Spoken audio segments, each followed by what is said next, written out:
Voilà qui est lancé. Et on est parti. Alors, premièrement, j'ai quelques nouvelles pour vous avant de rentrer dans la réponse aux questions.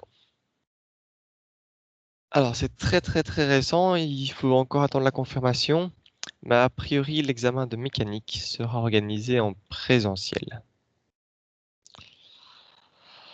On va attendre quand même que vous ayez l'organisation officielle, mais c'est ce qu'on est en train de préparer, donc ça voudrait dire que ce sera un examen écrit de 2 heures que vous devriez venir passer selon les horaires, on verra la place qu'il y a, mais soit à Scarbeck, soit à Triomphe.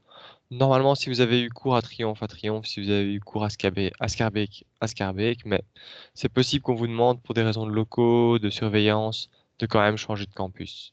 Mais normalement, vous devriez être à Triomphe. L'examen, donc, ça reste 80% l'écrit et 20% la cotation permanente, sauf si vous êtes dans la liste des étudiants que j'avais noté comme en conflit horaire.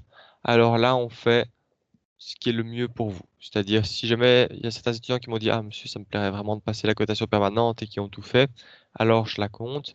Mais ces étudiants-là, je peux pas leur mettre 0 s'ils ont rien fait, parce qu'a priori, entre guillemets, ils ont pas le temps. Donc ça, c'est la nouvelle. Pour avoir une idée d'à quoi ressemblent les examens écrits, je vous encourage à regarder les révisions qu'on avait mises en place pour Toussaint. C'est le même format, sauf qu'évidemment, la matière portera sur tout ce qu'on a vu. Si vous voulez des exercices pour vous entraîner, je vous rappelle que pour chaque chapitre, il y a des exercices supplémentaires qui ont été mis en ligne. Il les manque juste pour la partie énergétique et conservation de la quantité de mouvement, mais ils vont arriver prochainement. Voilà pour l'examen. Est-ce qu'il y a des questions sur cet examen, sur l'organisation du cours ou sur ce que vous avez dû préparer pour aujourd'hui avec les ressorts, etc. Monsieur, est-ce qu'on Oui. pourrait avoir les anciens examens pour s'entraîner? Je vais réfléchir avec mes collègues, mais je ne pense pas, mais je vais voir avec eux. Je vais voir avec eux. Peut-être Ok. qu'on vous en donnera un. Sachant qu'il y a déjà plusieurs exercices que j'ai pris d'anciens examens, en fait, hein. Par exemple, ce que vous avez eu à préparer en libre, c'est un exercice d'un ancien examen en plus compliqué. Pour l'examen, il n'y avait pas de couple résistif et il n'y avait pas la deuxième question avec la vitesse au milieu. Je le note dans un coin. Attendez, je le note et je vais demander à mes collègues ce qu'ils en pensent. Partez du principe que non, mais peut-être que vous aurez une bonne surprise.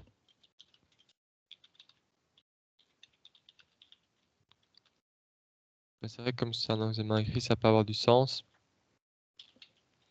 La seule chose que j'aime pas avec donner un ancien examen, c'est que il y a... Bon, premièrement, cette année-ci, c'est moi le responsable. On a une nouvelle collègue en plus. Il y a le système international d'unité. L'année passée, un collègue avait oublié de voir une partie de la matière, donc on n'avait pas pu poser certaines questions à l'examen. Et donc, j'ai peur que ça vous donne une fausse impression de ce qui va être posé ou quoi. Mais je vais réfléchir, ou à la limite, on peut vous donner un ancien faux examen. C'est ce que j'avais fait pour tout ça. J'avais donné un ancien examen de tout ça, enfin, une ancienne interro de tout ça, mais en ajoutant une partie sur le système international d'unité. Mais ok, je vais y réfléchir. Plus d'infos la semaine prochaine. Est-ce qu'il y a d'autres questions? Moi personnellement, j'ai pas pour l'exercice qu'il fallait préparer pour aujourd'hui, j'ai pas trouvé les réponses. Je sais pas s'il y a moyen de vite fait voir la manière qu'on était censé faire. Oui, tu n'as pas réussi à trouver tout ou juste la deuxième partie? La deuxième partie, les deux dernières réponses, là, il fallait trouver du coup la distance et puis la vitesse en fonction, voir si c'était Ok, 1 centimètre. Je sais ça pas. marche. N'oubliez pas que vous pouvez me poser des questions Oui, avant le mais cours, hein. il était tard quand j'ai fait l'exercice, donc Ça marche. Hop, donc,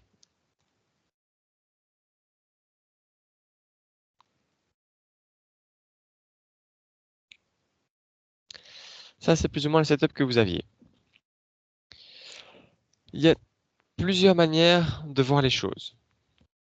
Il y a moyen de voir comme si le ressort fait partie de mon ensemble, et donc il fait partie de mon énergie, ou si le ressort c'est quelque chose d'à part qui va freiner le système, et alors le ressort on dit qu'il fournit un travail.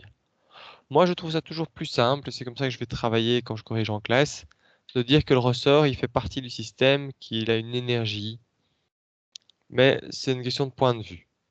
C'est un peu comme je vous avais montré que quand j'ai une pierre qui tombe, en soi je pourrais parler juste de son énergie cinétique et dire qu'il y a un travail du poids. Je pourrais écrire juste ça, dire l'énergie cinétique au début, elle va être augmentée suite au travail d'une force qui s'appelle le poids pour arriver à une nouvelle énergie cinétique. Mais moi je préfère dire en fait le poids ça fait partie de l'énergie potentielle. Donc ici je vais toujours essayer de mettre un maximum dans l'énergie et juste mettre les frottements dans les travaux. Donc sachant cela, dans mon système j'ai quoi? J'ai un ressort plus la masse 1 plus la poulie plus la masse 2.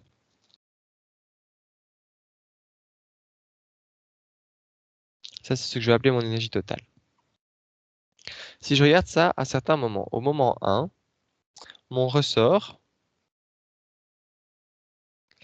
il est à l'équilibre. Et donc, j'ai pas d'énergie dans le ressort. Ma masse 1, on voit qu'elle va rester tout le temps à la même hauteur, donc il n'y a pas d'énergie potentielle. Et en plus, au début, elle a une vitesse nulle. C'est le moment où on vient de lâcher le système, donc j'ai pas d'énergie dans ma masse 1. Ma poulie, elle aussi, elle ne va pas commencer à changer de hauteur, elle est bien fixée, donc elle n'a pas d'énergie potentielle. Et elle ne tourne pas, donc il n'y a pas d'énergie ici. Ma masse 2, elle par contre, elle a une certaine hauteur et elle va descendre vers le bas. Elle a donc une énergie potentielle, je vais appeler ça M2G H pour l'instant. Et au début, elle est immobile. Pour les deux parties de l'exercice, c'est-à-dire le moment où on regarde quand le ressort est allongé d'un centimètre et le moment où on regarde jusqu'où va descendre le ressort, jusqu'où va descendre la masse M2 avant de s'arrêter. Attendez, je me suis perdu de ma explication. Oui, donc pour ces deux exercices, le moment 1 est le même. Le moment 1, c'est d'où on lâche le système. Hein, voilà, on se remet chaque fois en position de départ et puis on lâche le système et on regarde soit la vitesse après 1 cm d'élongation, soit l'élongation après pour avoir atteint le plus bas possible. Donc on va faire ça. Je vais appeler ça partie 1 de l'exercice. Même si en fait c'était les 4 premières questions, quelque chose comme ça. Si je regarde le moment 2, c'est-à-dire mon ressort il s'est allongé le plus possible, enroulé autour de la poulie, et on est descendu ici. Là on est au point le plus bas.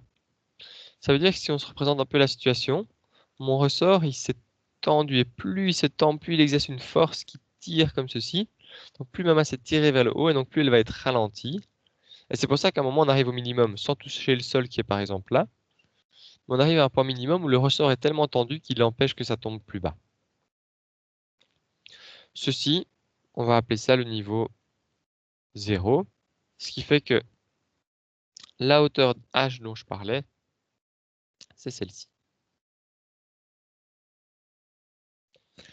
Et donc on est reparti pour dire à ce moment 2, on va regarder chacun des termes. Le ressort, cette fois-ci le ressort, on voit qu'il a été étendu d'une certaine longueur, que je vais appeler 1/2 K, et on va dire que c'est delta L au carré pour l'instant. Ma masse M1, elle n'a pas changé de hauteur, mais elle a gagné de la vitesse. 1/2 M1 V carré.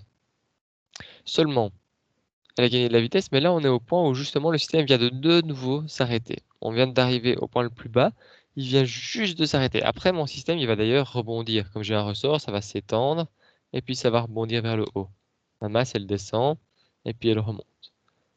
Donc ici, pour la masse M1, je n'ai pas d'énergie cinétique, on est de nouveau à l'arrêt. Du coup, pareil pour la poulie, elle va se mettre à tourner, et puis quand on arrive en bas, elle s'arrête de tourner, puis elle va retourner dans l'autre sens. Mais donc à cet endroit-là, on n'a plus d'énergie cinétique dans la poulie. Et pour M2, Bah, M2, il a perdu toute son énergie potentielle et il est aussi à l'arrêt. Donc j'ai ceci. Ça, c'est mon énergie au début et à la fin. Est-ce qu'elles sont égales? Non. Mon énergie au début, j'aurais peut-être pu écrire est égale à l'énergie à la fin, si j'avais conservation de l'énergie. Mais ici, j'ai des frottements avec la surface. Donc j'ai une perte d'énergie suite au frottement. Et en plus, j'ai un couple résistif au niveau de la poulie. Donc j'ai une perte d'énergie suite à ce couple résistif. Et là, il reste à tout remplacer, sachant que j'ai un lien. Ici, si je suis descendu d'une hauteur h, c'est évidemment, comme c'est une corde, la même élongation que le ressort. Et donc je vais pouvoir écrire que mon énergie 1, c'est M2G, mais en fait c'est l'élongation du ressort. Le travail des forces de frottement, c'est moins mu Cn, ça c'est la force de frottement, fois la distance sur laquelle on a freiné. Mais la distance sur laquelle on a freiné, ben, c'est de nouveau de combien on s'est déplacé, donc delta L. Mon couple résistif, c'est pour le travail, donc on a une force fois une distance. Si on regarde le travail en rotation, plutôt que parler de force, on va parler d'un moment de force. Quand on parle d'un moment de force qui freine, on parle d'un couple résistif. Quand on tourne une force, ça devient un moment de force. Et une distance, ça devient une distance angulaire, donc un angle. Je vais l'écrire comme ça pour l'instant. Donc ici, on regarde l'angle, comme ceci, dont a tourné la poulie pour passer de ma position initiale à ma position 2. Et mon énergie 2, c'est 1 demi K delta L au carré. Là, j'ai quasi fini. Il reste à se dire que N, ben, c'est la normale ici sur mon bloc, qui va être complètement contrebalancé par le poids. Donc je peux remplacer ça par moins mu C M1G. Et l'angle, entre guillemets, je ne le connais pas. On ne me donne pas ici l'angle, mais je sais que dans mon cercle, j'ai tourné ici de 1, non, pardon, j'ai tourné ici de delta L.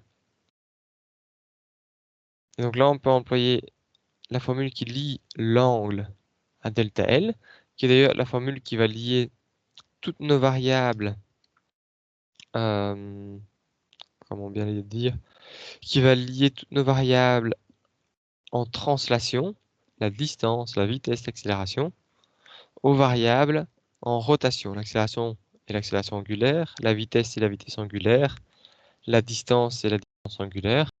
Ce qui lie ça, c'est chaque fois le rayon. Et donc ici, on voit que θ, c'est égal à la distance ici que je parcours divisé par le rayon. Et la distance ici que je parcours, c'est delta L. Donc je remplace mon θ par delta L sur R. Et là, j'ai une équation en delta L qu'il me suffit de résoudre. Pour la personne qui a posé la question, mais aussi pour tout le monde, est-ce que cette première partie, ça va ou pas maintenant? Oui, ça va. Oui? Ok. Après, bon, on connaît tout, il suffit d'isoler delta L, hein. Mais ça, je pense que c'est juste des maths. Sauf si tu souhaites que je le fasse. Non, non, je pense que c'est bon. Ok. Alors, ça, c'était pour la partie 1. Allez, je vais laisser ça ici. Pour la partie 2, cette fois-ci, on dit, on repart du moment 1.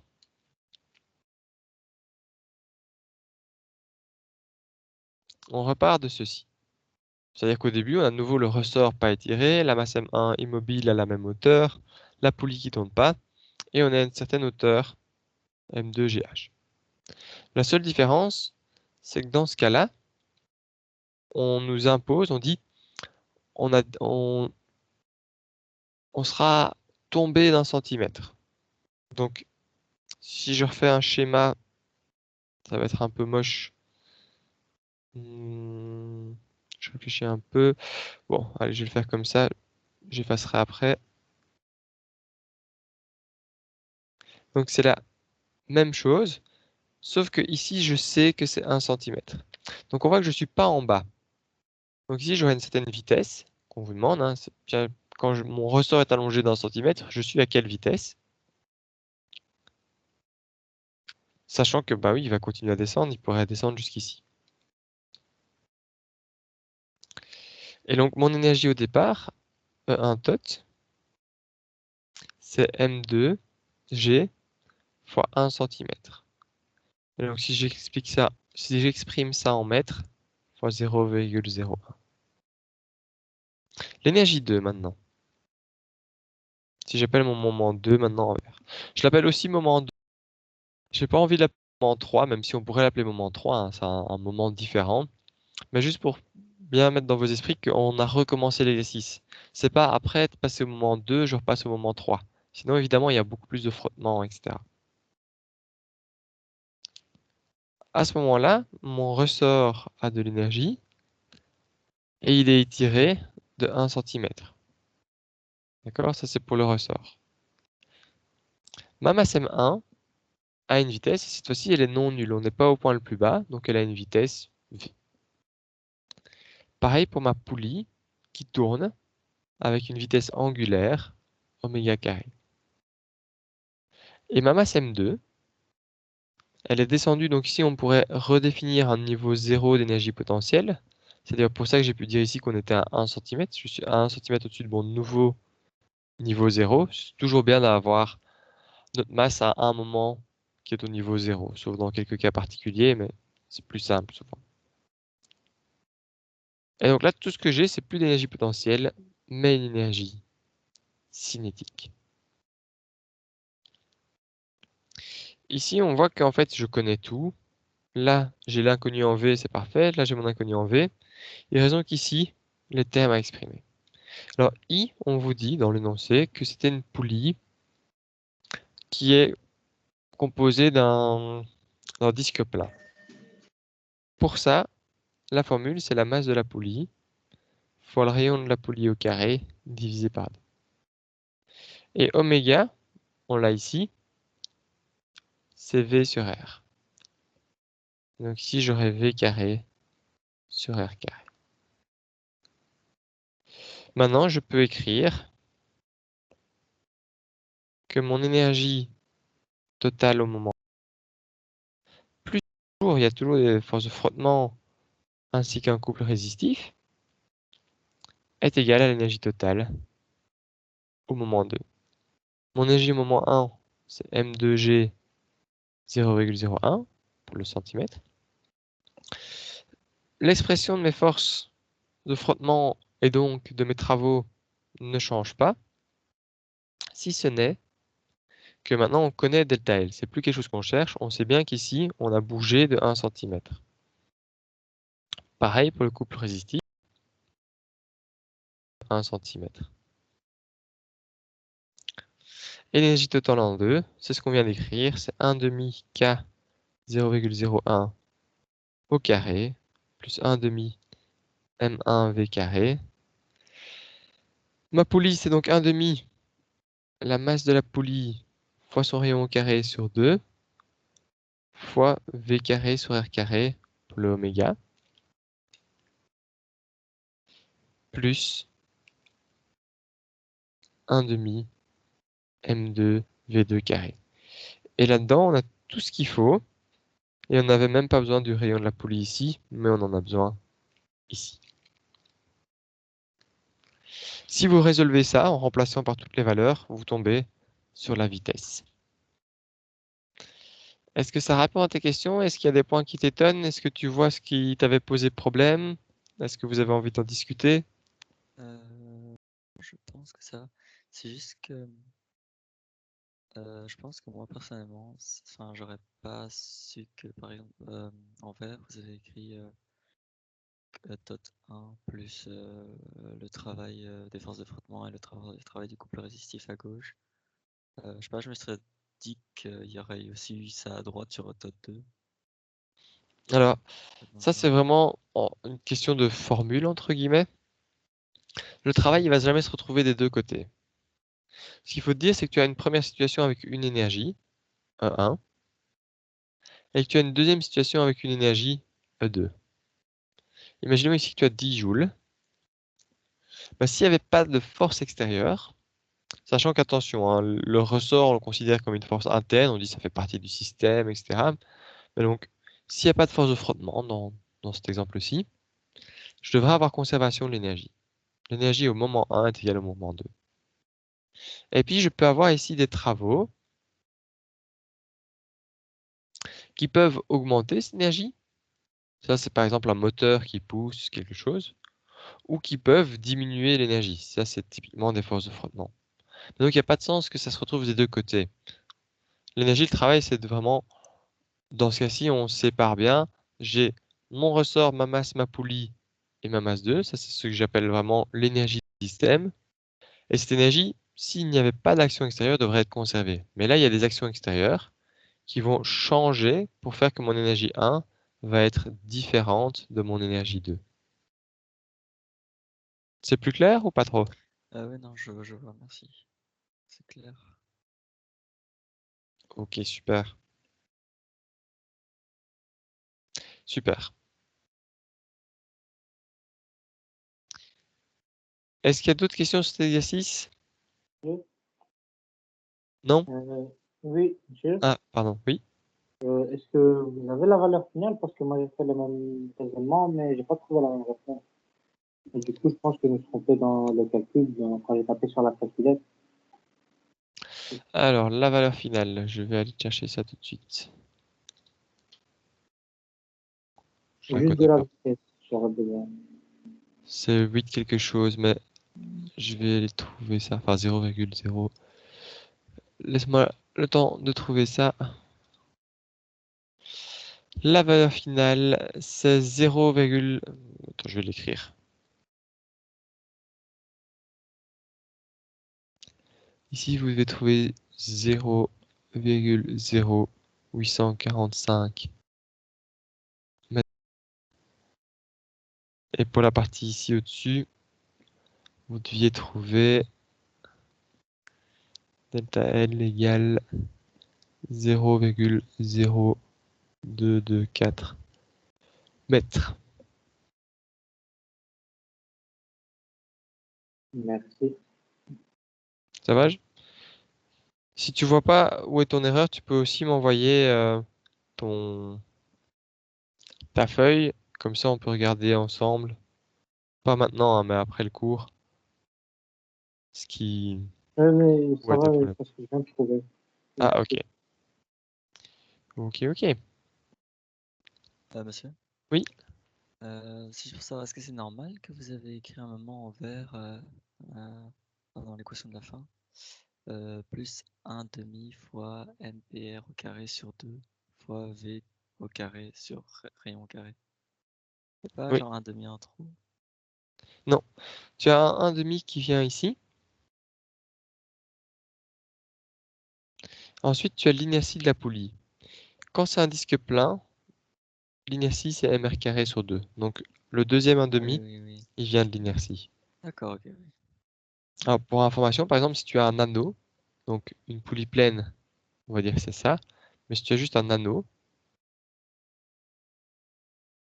ici l'inertie, pardon, c'est mr carré sur 2. Et pour un anneau, c'est mr carré, par exemple. Et donc, ce serait ça la différence. Si on avait une poulie avec que la masse vraiment à l'extérieur, alors on aurait mr carré. Ok. Donc, il a son importance. Ça dit vraiment la géométrie du problème.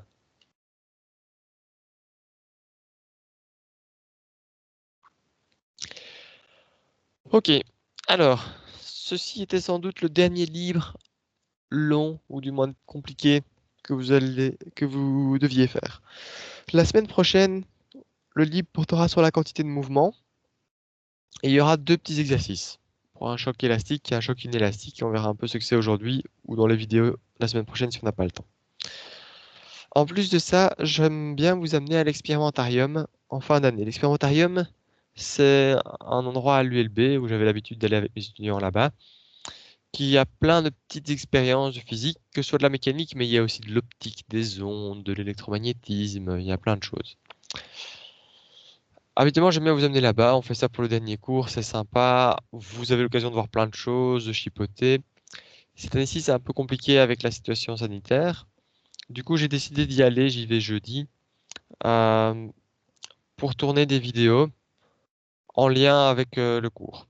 Donc, le livre de la semaine prochaine, il y aura quelques exercices de la matière, plus des vidéos sur lesquelles je ne vous poserai pas de questions. C'est plus pour vous. Je vous encourage à les regarder. J'espère que ça vous plaira, pour avoir des idées d'exemples et en profiter pour voir la matière de manière concrète, euh, de visu. Donc la semaine prochaine, ne vous étonnez pas s'il y a beaucoup plus de vidéos que d'habitude. On essaiera de les faire courtes et ce seront chaque fois des petites expériences pour vous, pour voir si vous avez bien compris le cours. Je vous encourage chaque fois à regarder l'expérience et à essayer de vous demander, tiens, mais qu'est-ce qui se passe, pourquoi ça fait ça, etc. Voilà. Est-ce qu'il y a d'autres questions ou est-ce qu'on se lance dans les exercices du jour?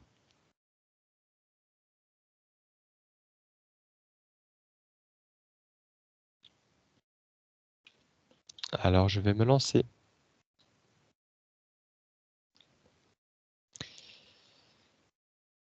Alors, juste pour information, cet exercice-ci, entre guillemets, il est trop compliqué pour l'examen. C'est-à-dire qu'il est un peu trop long. Vous voyez qu'il y a beaucoup de termes. Et donc, qu'est-ce qu'on a vu comme matière? On a vu le SI, on a fait de l'algèbre, on a vu la statique, la cinématique, la dynamique, l'énergétique, qu'on va terminer aujourd'hui, et puis on verra la quantité de mouvement.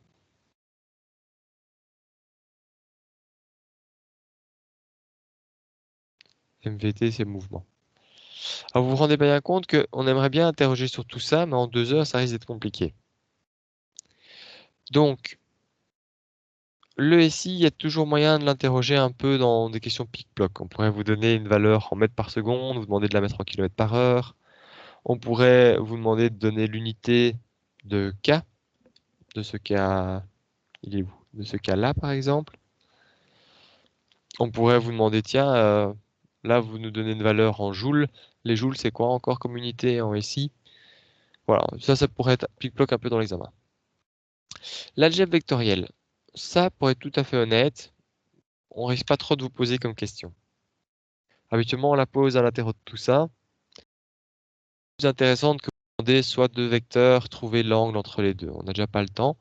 Par contre, évidemment, si on vous met un schéma, s'il y a un moment il faut calculer un moment de force, un produit vectoriel, ben, vous devez vous sentir à l'aise avec ce calcul. Et donc après, ça nous laisse, avec toute cette matière-ci, où on va vous poser des questions dessus directement. Pas cachées au milieu d'un exercice, mais directement. Moi, j'aime bien l'idée d'interroger un peu sur tout. Mais c'est aussi important que vous soyez capable de faire un gros exercice. Donc typiquement, ce qui risque d'arriver, je vais prendre complètement au hasard, imaginons que je fasse un gros exercice de dynamique, bah alors ça veut dire que vous aurez des petits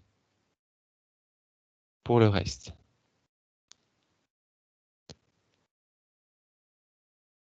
Et donc votre examen, il risque de ressembler à ça. Bon, maintenant ça peut parfois être des mélanges. Peut-être plutôt que d'avoir une idée d'un gros, cette année-ci, on va avoir une idée de cinématique et d'un moyen pour la dynamique. Ça, on verra. Sachant cela, à l'examen, je vous encourage à gérer un peu votre temps, à regarder s'il y a des exercices qui vous semblent simples, que vous sauriez faire rapidement, et pas à passer 1h40 sur le premier exercice, qui est peut-être le plus long ou quoi. N'oubliez pas qu'il y a facilement moyen de gagner beaucoup de points si vous mettez déjà l'effort, s'écrire les équations, etc. Et donc si à un moment vous vous trouvez avec une longue équation, avec un système de 3 équations à 3 inconnues, que ça vous semble compliqué, n'hésitez pas de passer au suivant et d'y revenir plus tard. Voilà, donc soyez pas surpris, mais n'ayez pas peur non plus. Typiquement, un exercice comme ça, si on vous en met un à l'examen, ben, ça touche déjà tellement de choses que par exemple, on va, enfin, là, on interroge sur les frottements, on interroge sur tout ce qui est énergétique, mais vraiment tous les éléments de l'énergétique. Si je vous pose une question comme ça, on va dire que ça va bien vous prendre 1 heure. Et donc, il y aura moins de temps pour les autres. Donc vous inquiétez pas, mais soyez conscient que là, vous voyez que l'exercice, je l'ai résolu, je sais pas, en 20 minutes peut-être. Et donc, vous devez réussir à avoir cette aisance pour le faire suffisamment vite. Chaque année, on a des étudiants qui ont vraiment du mal à finir l'examen parce qu'ils s'en sortent, mais ils doivent prendre 1 heure et demie pour chaque exercice, le temps de se rappeler, de faire des essais, etc. Donc, n'hésitez pas à vous driller. C'est pour ça que les exercices supplémentaires sont là, pour que vous puissiez, moi c'est ça que je le vois, vous revoyez la matière, vous pensez que vous êtes prêt pour l'examen, bah allez prendre les exercices supplémentaires et regardez, tiens, est-ce que je sais les faire? Et si vous ne savez pas les faire, bah, c'est qu'il y a encore des choses à comprendre ou à s'améliorer. Voilà, petite parenthèse sur l'examen. Donc aujourd'hui, on va terminer l'énergétique avec un dernier exercice, avec un ressort justement, qui vient d'un bouquin qui a été écrit par M. Friedman et par M. Young. C'est un bouquin en anglais, comme vous pouvez le voir. Alors petit rappel, en anglais, on va écrire, par exemple ici, 17 000 newtons, et on va écrire 3 mètres. Chose différente du français, où en français, le séparateur des multiples de 1000, c'est un point. Je vais écrire 17 000 newtons. Et le séparateur des décimales, c'est une virgule. Donc soyez conscient de ce que vous regardez. Chaque année, il y a bien un TFE ou deux où l'étudiant va voir une documentation en anglais et se trompe. Et voit par exemple, j'invente, mais une force de 17,394 et qui nous dit, ah, bah, c'est une force de 17,394 newtons. Non, non, si vous êtes en anglais, c'est une force de 17 394 newtons. Donc soyez bien conscient de la langue dans laquelle vous lisez ce que vous voyez. Donc ici, c'est une référence en anglais. Et vous voyez d'ailleurs ici que j'ai quelque chose qui est W égale mg. Est-ce que vous avez une idée de ce que veut dire W ici, de à quoi ça correspond? Le travail. Non. Alors, mg, c'est quoi? Le poids, Le poids. Donc ceci, ça correspond au poids. Et à votre avis, pourquoi c'est écrit W en anglais? Est-ce que c'est weight en anglais? Exactement. Et vous voyez que c'est un W minuscule. Parce que le W majuscule, il est déjà employé pour quoi, justement? Travail. Pour le travail. Et est-ce que vous avez une idée de pourquoi c'est un W majuscule? Work. Exactement. Voilà. C'est pour ça que le travail, on le note toujours W majuscule. Même en français, en fait. C'est pour work. Voilà. Donc, faites attention aux symboles. C'est pas la même chose un W majuscule qu'un W minuscule. Et donc, si vous regardez des bouquins en anglais, le poids, c'est souvent écrit W minuscule. Même si, bon, en connaissant les formules, vous devriez le voir par le contexte. Il n'y a pas grand-chose qui est égal à mg.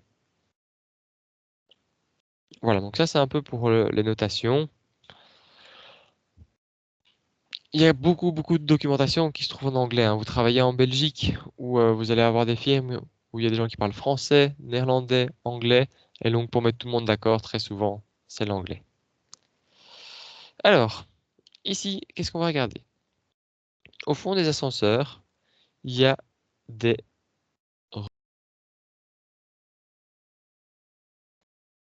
repos. Il a une certaine longueur. Ici, voilà, là, il est au repos. Ça, c'est la longueur de mon ressort au repos. Ben, ici, j'ai un ascenseur qui a eu un petit souci. Si ces câbles ont été sectionnés, il tombe donc dans sa cage. Il tombe pas en chute libre parce qu'il y a une force de frottement ici, que moi je vais noter FF comme d'habitude, mais ici qui est noté juste F. Et c'est une force donc de 17 000 newtons. on ne sait pas depuis combien de temps il tombe, on ne connaît pas la hauteur ni rien. On sait juste que quand il arrive au niveau du ressort, donc juste avant de commencer à être amorti par le ressort qui va se compresser,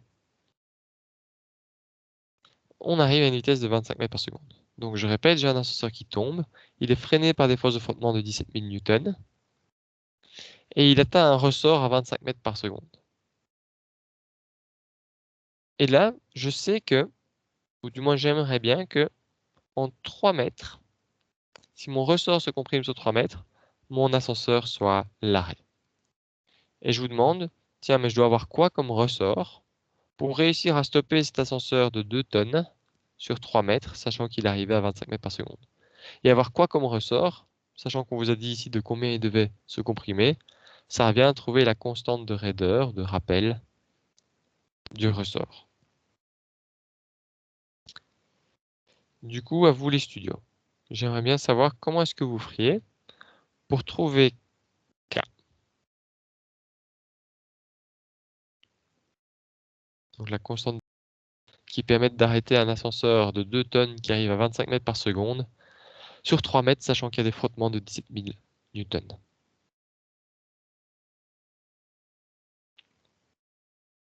On commence par écrire les énergies. Ok, et les énergies de quoi, de où? Du moment 1, avec le travail, faire la conservation d'énergie. Ouais, et donc le moment 1, ça va être ici, et le moment 2 ici. Tu es d'accord Ouais, avec moi? Et oui, donc si je comprends bien, tu me dis que ça va être E1 plus le travail des forces de frottement égale 2, c'est ça? ouais. Ok. Du coup, que vaut E1? Euh, E1, on a une vitesse. Donc on a un demi mv carré. On a le poids, mgh, un demi mgh. Ah non, non, un demi. Ok. Un demi Non, non, mgh? non, je me suis trompé, non, c'est mgh. Et on a aussi le ressort, on a rien normalement. C'est tout, je pense.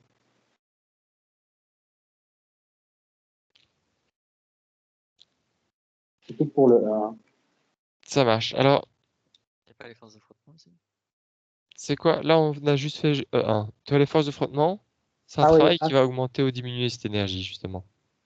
H par rapport au niveau 0 en dessous, moins 3 mètres, quoi. Si je comprends bien, mais dis-moi si je me trompe, hein. Ici? Oui, juste là. Ouais. Et donc, on pourrait remplacer H par combien? Par 3. Par 3. Est-ce que ça va pour tout le monde, ça, que E1, donc j'ai pas encore considéré les forces de frottement qui vont me faire perdre mon énergie, mais que E1, c'est ceci, l'énergie cinétique plus l'énergie potentielle, plus l'énergie du ressort, mais qui vaut 0.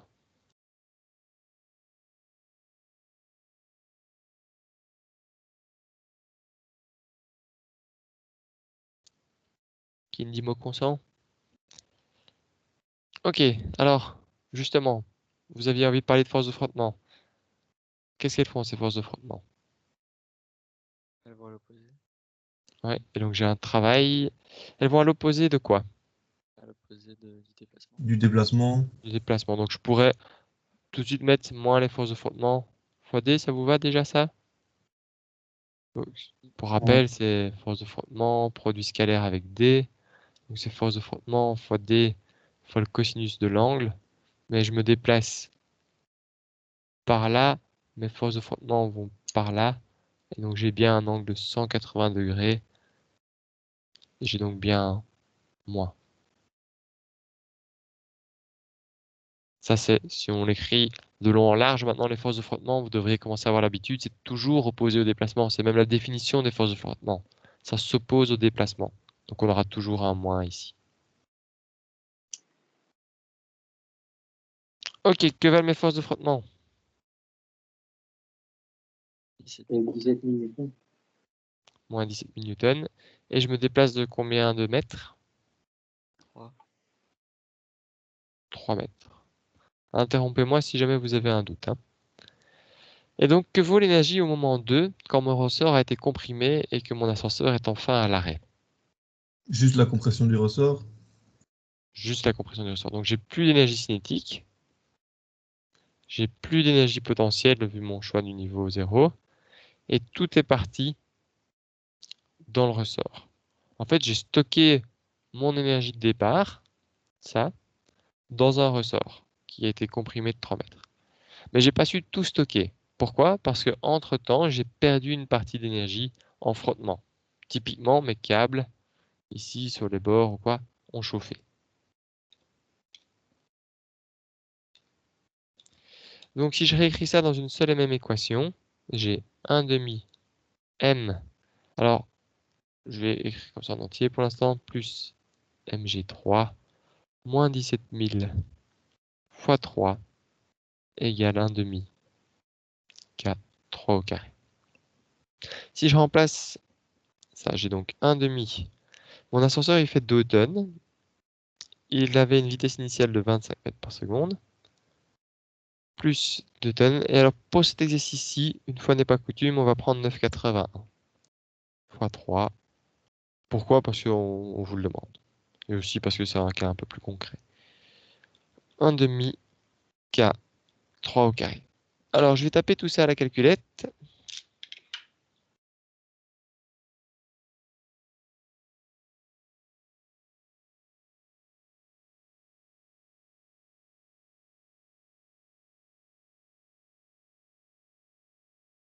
Et je tombe sur K égale 140 635,56. Et c'est quoi l'unité de la constante de rappel?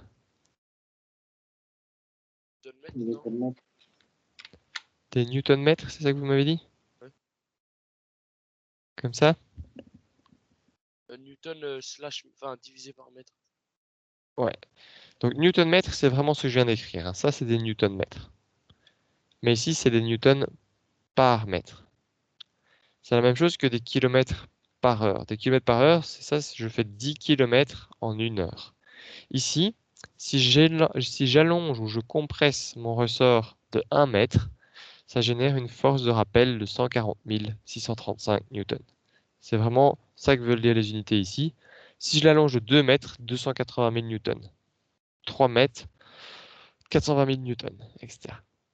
Alors, dans le cours de mécanique, on accepte plus ou moins toutes les réponses. Si on est sur Moodle, on vous donne la précision qu'on impose. Donc, ce que je vais vous dire là, c'est plus un petit plus, surtout si vous faites des études après. Quelque chose qu'on vous a pas enseigné. Si ça vous parle pas trop, c'est pas grave. J'aimerais bien juste vous en parler au moins une fois. À savoir que, est-ce que ça a vraiment du sens d'écrire autant de chiffres? Alors, premièrement, où je serais intransigeant, entre guillemets, c'est que si vous réemployez K pour les parties suivantes de l'exercice, hein, là on a fait le A, mais il y a le B et le C. Donc, quand vous le réemployez pour le B et le C, c'est cette valeur qu'il faut employer. Idéalement même, pardon, vous la stockez dans la calculette pour la réemployer avec un maximum de précision. Pour éviter ainsi que vos erreurs d'arrondi ne se propagent petit à petit. Imaginez que vous arrondissiez ici à 1 ou 2 chiffres, pour y avoir une erreur jusqu'à 10%. Et une erreur de 10% qui se propage en fonction des calculs que vous faites, ça peut grandir 20%, 30% et vous pouvez tomber de plus en plus à côté de la plaque. Donc ça, première règle, quand vous réemployez un résultat, essayez plutôt de prendre le réflexe, surtout quand vous aurez le cours de stats au second quadri, de stocker toujours vos valeurs dans la calculatrice, de réemployer un maximum de chiffres. Maintenant, quand on donne un résultat à quelqu'un, quand on parle lors d'un oral, quand on écrit un rapport scientifique, quand on écrit un TFE, en soi, ça n'a pas de sens de donner tous ces chiffres. Pourquoi? Ici, il est écrit 3,00 mètres. Alors, il y a une grosse différence entre écrire 3,00 et 3. A priori, quand je fais une mesure, je pourrais dire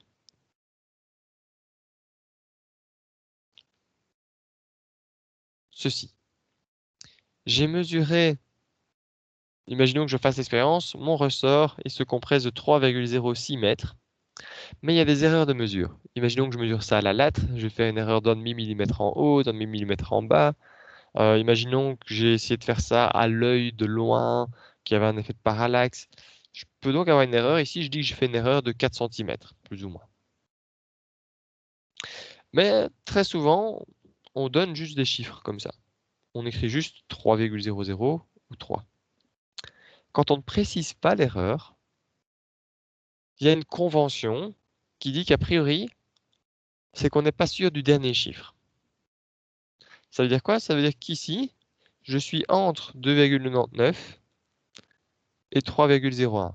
Je suis pas sûr, vous voyez ici, de ce dernier chiffre-là. Et donc, si j'écris juste 3, normalement, ça veut dire que je ne suis pas sûr de ce dernier chiffre, et donc que je suis entre 2 et 4. C'est pour ça qu'il y a une grande différence entre écrire 3,00 et 3. 3,00, je sais précisément au centimètre près ma valeur. 3, c'est que, ok, c'est 3 ou 2 ou 4. Sachant cela, ici, on connaît la valeur, vous voyez, avec deux chiffres. Alors, tout ce que je dis là, en fait, c'est ce qu'on appelle les chiffres significatifs. Je ne vais pas rentrer dans les détails de comment ça se calcule, je vais juste essayer de le faire de manière un peu empirique. Ici, j'ai deux chiffres après la virgule. Deux chiffres significatifs, pardon. Ici, j'en ai 5. Ici, j'en ai 3. Et donc, si on prend la valeur, c'est celle-ci, a priori. Et vous voyez que là, rentre en jeu le petit g. Si j'écris g égale 10 mètres par seconde au carré, ça veut dire que je ne suis pas sûr de ce chiffre-là. Si j'écris g égale 9,81 mètres par seconde au carré, c'est que je ne suis pas sûr de ce chiffre-là. Et donc, ici, on voit que là, je ne suis pas sûr de l'unité. Ça m'aurait amené une plus grosse erreur que de prendre ce chiffre-ci. Et donc, à la grosse touche, on voit ici que j'ai 3 chiffres. Là, j'en ai 2. Là, j'en ai 5. Là, j'en ai 3. Donc, on pourrait se dire que ça n'a aucun sens d'aller plus loin que 3 chiffres, parce qu'on ne connaît pas toutes les virgules ici après. On ne sait pas ce qu'il y a après le 81. Et là, encore une fois, on ne sait pas si c'est 25 ou 24,98. Et donc, si vous donnez votre réponse, vous allez plutôt écrire quelque chose avec 3 chiffres maximum, en disant voilà, c'est 140 kN par mètre. Parce que tous ces chiffres-ci, on n'a vraiment aucune idée. Un exemple que je prends souvent, c'est comme si vous alliez chez le boucher. Le boucher, il a une balance qui est précise, on va dire, à 10 grammes près. 10 grammes. Donc ça veut dire que s'il vous dit 1 kg ou 1001 grammes ou 1009 grammes, en fait, toute cette partie-là, il n'a aucune idée. La balance a marqué ça, mais si jamais il retirait le gigot et qu'il remettait le gigot, peut-être que ça donnerait une autre valeur. C'est d'ailleurs pour ça que ça n'a aucun sens qu'un boucher vous dise voilà, je vous ai mis 1 kg, 532 grammes, 543 mg. Il n'a aucune idée de cette précision-là. Et donc, typiquement, pour écrire un bon résultat, on va faire attention à la précision, pour donner que des chiffres sur lesquels on a un peu confiance. Et même là, alors j'ai juste oublié ici, vous voyez, comme j'ai enlevé une partie, on va arrondir, hein, donc c'est 141 kN par mètre. Et on pourrait même dire que 3 chiffres, c'est un peu extrême. On pourrait même dire qu'en fait, vu mon 25 mètres, je connais que 2 chiffres. Alors souvent, on préfère être un peu prudent, donner un tout petit peu trop de précision. Surtout qu'ici, j'ai pas vraiment le calcul. Peut-être que les valeurs sont plus précises que je pense. Donc typiquement, je choisirais plutôt la première solution, mais la deuxième est tout aussi bonne.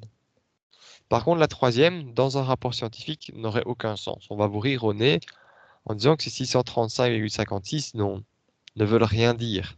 Parce que pour le même prix, on était à 800, pour le même prix, on était à 200. Il suffit d'une petite variation d'un élément pour que tout change.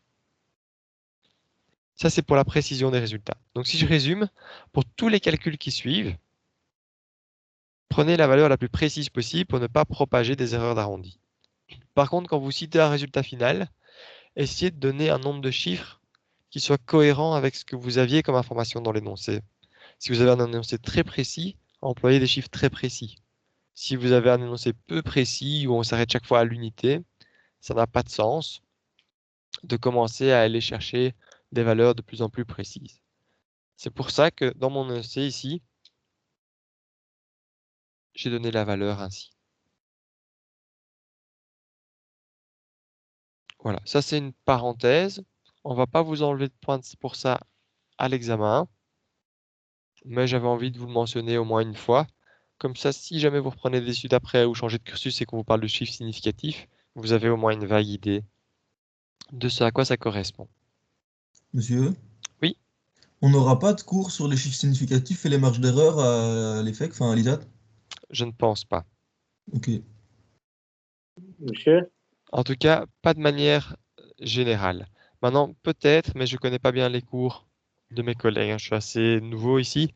Peut-être que dans un cours spécifique, vous verrez comment faire le calcul d'erreur pour un système spécifique, mais vous n'aurez pas quelque chose de général sur le calcul d'erreur, ça c'est sûr. Ok, ça Oui. va.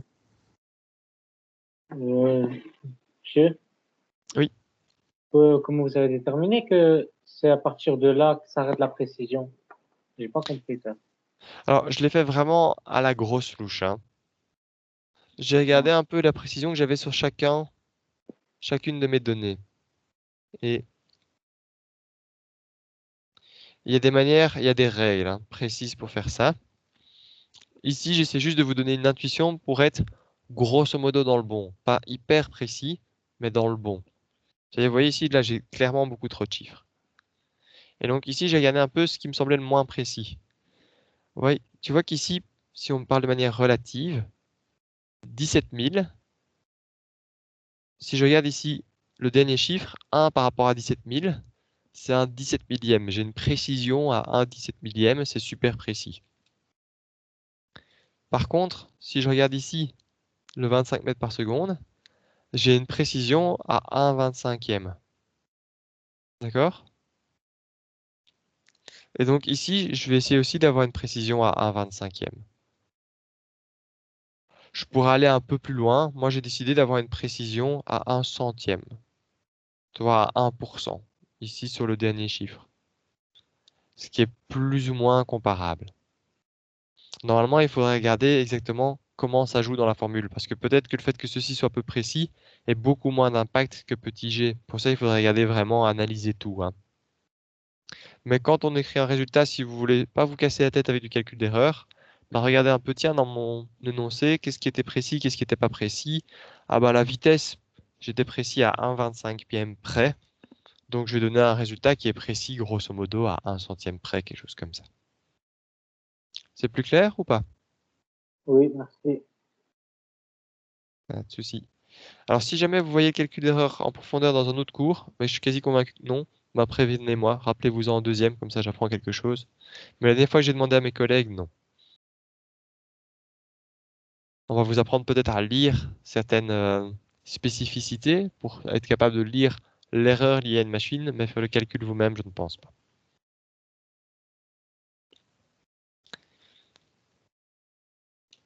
Ça va? Donc, essayez de garder ça dans un coin de votre tête et essayez de chaque fois de vous demander un peu, tiens, quelle est la manière la plus logique d'écrire le résultat? Et ceci est rarement la meilleure manière. Maintenant, j'insiste vraiment pour vos calculs, employez cette valeur évidemment, hein. Parce que même si la précision donnée ici est beaucoup plus grande que la précision réelle, bah, ça reste quand même la valeur que vous avez trouvée, la valeur qui a priori est la plus proche de la vraie valeur, même si on ne sait pas, ça, c'est une question de hasard. Monsieur, Oui, quand vous parlez de stocker la valeur dans la calculette, vous parlez d'utiliser le bouton ANS ou il y a un moyen de garder des formules, ça enfin, dépend de ta calculette. Si vous avez une Casio classique, il y a un bouton sur lequel il est écrit Sto. chez moi, mais ça dépend de la calculette, hein. Chez moi, il faut faire Shift et puis pousser sur le bouton RCL tout en bas à gauche. Et tu vois chez moi, au-dessus du bouton RCL, là j'ai mon bouton RCL, il est écrit ici en orange Stop. Ah oui, je l'ai aussi. Et alors j'appuie donc sur Shift RCL pour faire en fait le stockage. Et puis après, tu peux choisir dans quoi tu le stockes. Au-dessus, j'ai une rangée avec des lettres en rouge. A, B, C, D, E et F. Ah ouais. Donc je fais Shift Stock et puis je pousse sur le A ou en l'endroit où il y a le A. Et ça va le stocker dans ma variable A. Je peux le faire sur B pour le stocker dans B, sur C pour le stocker dans C, etc. Et là, pour avoir accès à ces variables dans une équation, tout en haut, j'ai des boutons. J'ai un bouton Shift. Et à côté, j'ai un bouton Alpha. Et donc, si j'appuie sur le bouton Alpha et que j'appuie ensuite sur A, ça me le met dans mon équation, ce qui me permet de ne pas réécrire tous les chiffres, d'avoir vraiment la valeur, et parfois ça me permet même d'écrire directement des formules 1 demi A fois delta x carré, etc. D'accord. Merci. Je viens de penser que j'aurais pu faire ça en fait.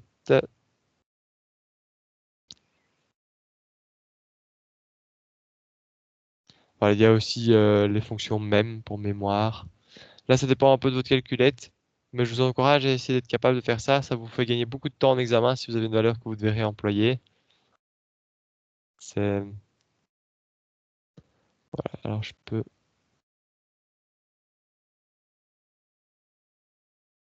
Ouais. Vous voyez la page internet que je vous ai montrée?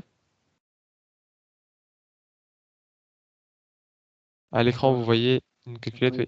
Ok. Donc, moi, j'appuie sur Shift, le bouton tout en haut à gauche, puis sur RCL, le bouton bleu en bas à gauche. Vous voyez qu'il est écrit STO juste au-dessus, bon, c'est petit. Et puis après la rangée au-dessus, j'ai A, B, C, D, F. Au niveau du moins, divisé R, fraction, sin, cos. Là, j'ai des A, B, C, D. Et si je veux aller chercher ces A, B, C, D, j'appuie sur Alpha, le bouton à côté du Shift, tout en haut, et puis sur ces A, B, C, D, etc.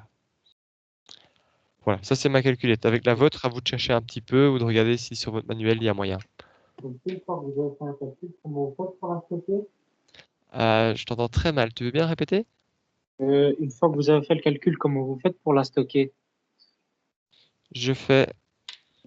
Est-ce que On va faire ça comme ça.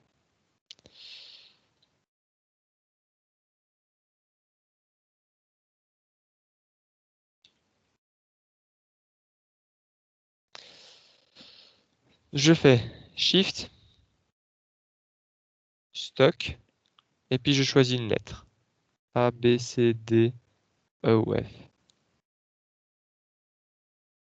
Donc, dans l'ordre, imaginons ici que je fais tout mon calcul. 5 plus 7, voilà. J'arrive ici, j'ai le résultat 12. Si je veux stocker ça, je fais Shift, RCL, A par exemple. Donc dans l'ordre, je pousse sur ces trois boutons-là. 1, 2, 3. Et si je veux l'afficher, comme je l'ai mise dans A, je vais appuyer sur Alpha pour avoir accès aux lettres et je vais réappuyer ici pour avoir accès à A. Donc, ça va, merci. Ça va? Voilà. Je vous encourage, c'est un outil quand même pratique, à essayer un peu de jouer avec votre calculette pour être vraiment à l'aise. Le fait de faire ça, ça vous permet de gagner beaucoup de temps et de précision. Voilà, ça c'est petit conseil. Bon, je connais pas toutes les calculettes, hein. Celle-ci, c'est une relativement classique, donc il y a beaucoup de chances que vous ayez quelque chose de semblable, mais après, ce sera à vous de voir. Ok, allez, je continue.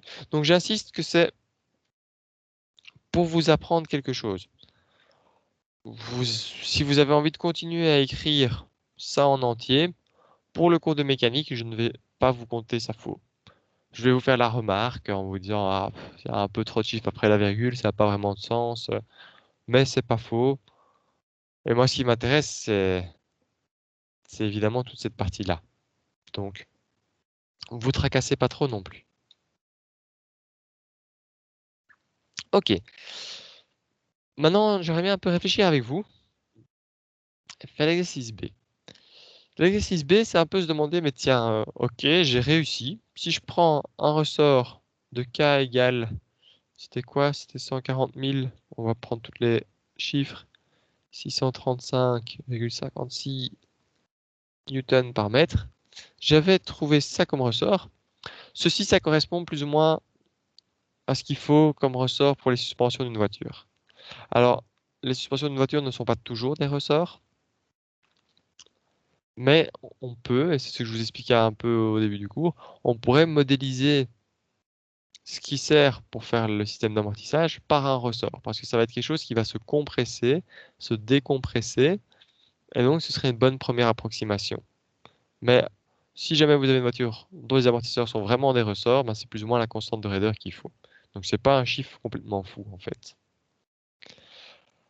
Par contre, ce qui m'intéresse de savoir, c'est tiens, s'il y a quelqu'un ici dans cette cage d'ascenseur, est-ce qu'il va survivre? Imaginons que voilà, il y a Batman qui vient couper ici les câbles, là il y a un méchant. Est-ce que mon méchant a des chances de s'en sortir? Pour ça, on va un peu regarder quelle est l'accélération subie durant cette période de freinage. Ici où on freine, je vais être freiné, donc comme ma vitesse vient dans ce sens-là, pour être freiné, il faut que j'ai une accélération dans l'autre sens. D'après vous, qu'est-ce qui crée cette accélération dans l'autre sens?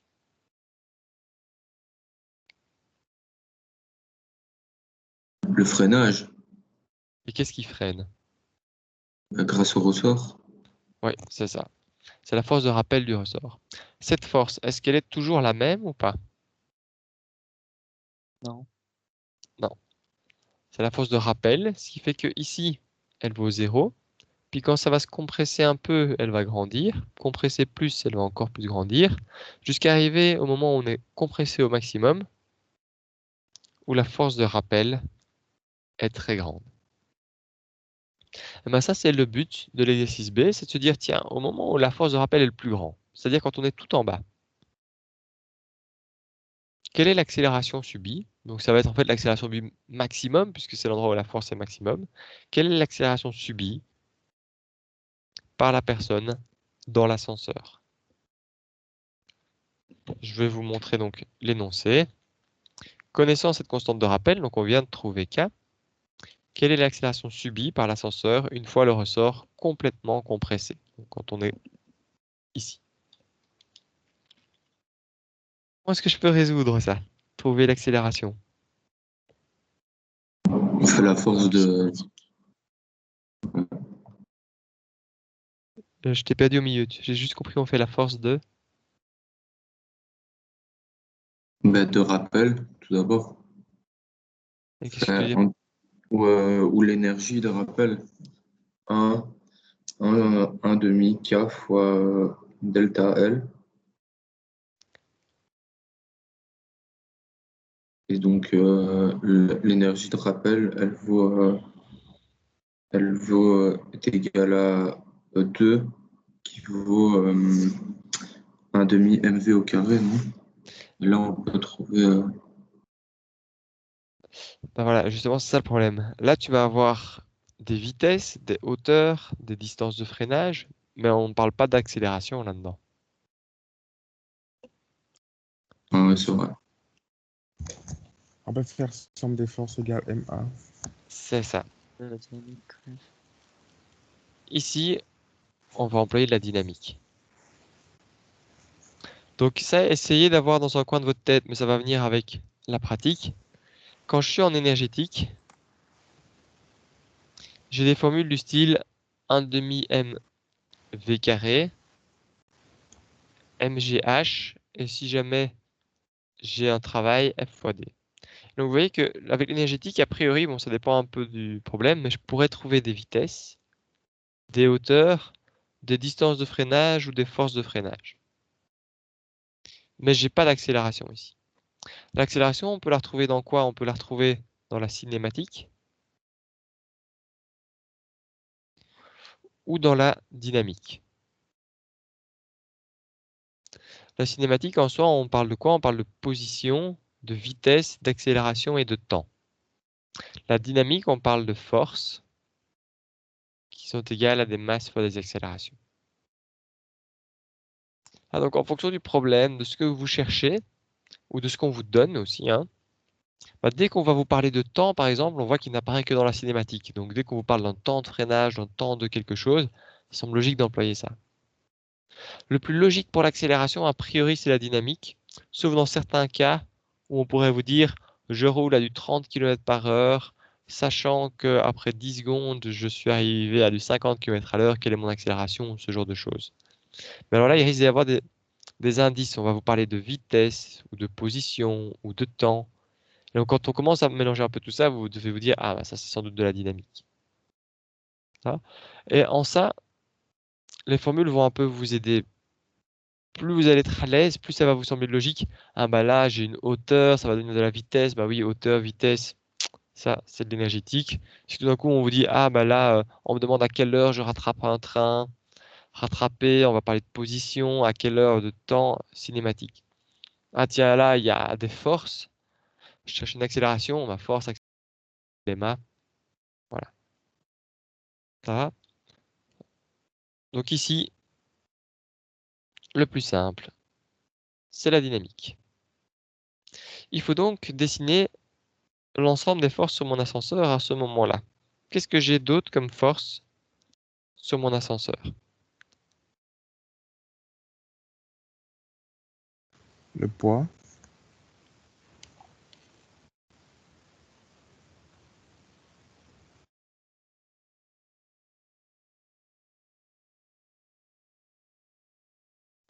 Et le frottement. Et le frottement.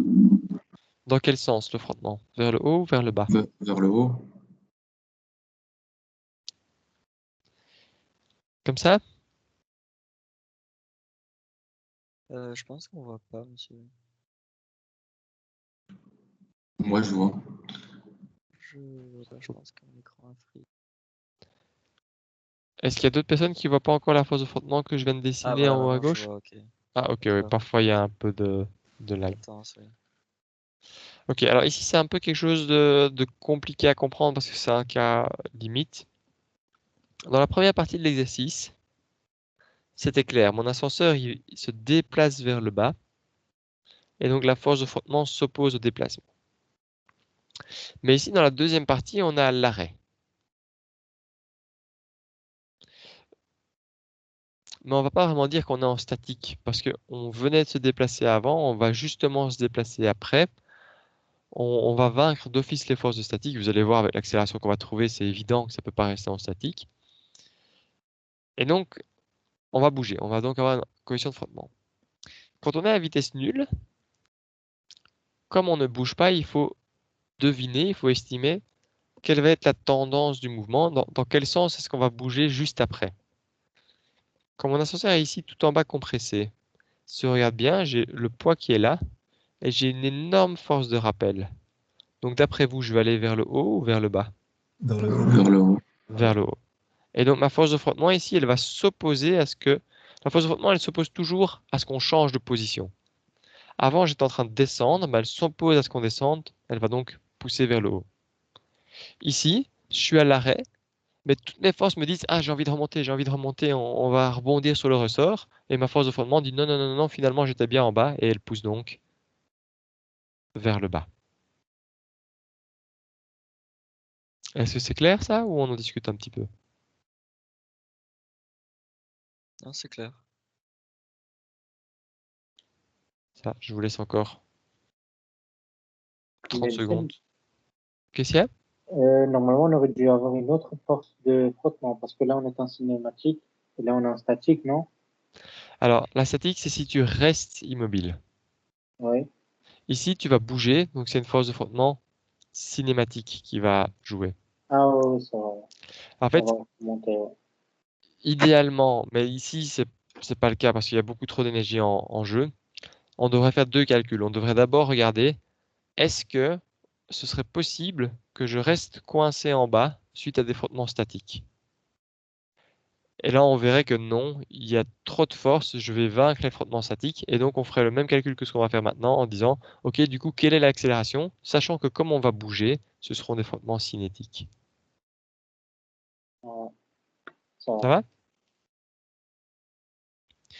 Du coup, la dynamique, petit rappel, on va mettre un système d'axes, le plus important ici étant Y, et selon Y, qu'est-ce que je peux écrire?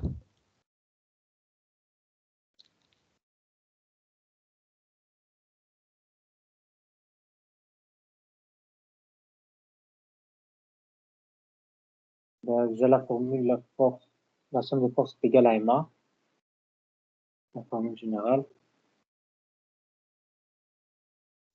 Et donc c'est quoi ma somme des forces? C'est moins P, moins F, les forces de frottement, plus la force de rappel, égale à MA. Alors pourquoi égal à MA et pourquoi pas égal à moins MA? Parce que l'accélération va monter vers le haut. On va aller C'est dans le ça, même sens que Y. c'est ça. N'oubliez pas d'essayer d'imaginer dans quel sens va A. Ça vous met tout de suite le bon signe pour A, c'est l'idéal. Et en plus, quand vous avez plusieurs systèmes, si vous vous souvenez, on avait fait ça, hein, avec par exemple une masse ici, une poulie ici, une autre masse ici, une autre poulie ici, une autre masse ici. Ben, c'est intéressant de dessiner les différentes accélérations pour avoir un système qui est cohérent de part et d'autre. Quand on n'a qu'un seul objet, c'est pas très grave. Avec un seul objet, vous auriez juste trouvé que A est négatif. Mais quand vous avez plusieurs objets, c'est vraiment important qu'ils soient tous cohérents. Que si A va ici vers le bas, alors celui-ci va vers le haut, etc.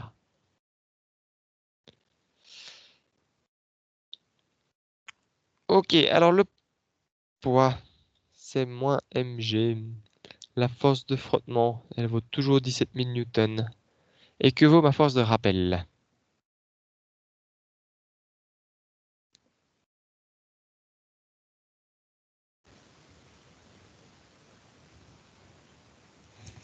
K fois delta L, K fois delta L, et delta L, t'as failli le dire, c'est 3. c'est 3. Ici, je vais remplacer tout ça pour trouver A. Donc la masse vaut 2000, petit g 9,81 et K on l'avait trouvé. Et je tombe, alors j'ai pas envie de faire le calcul mais je suis sûr que c'est correct. Et je tombe sur 92,6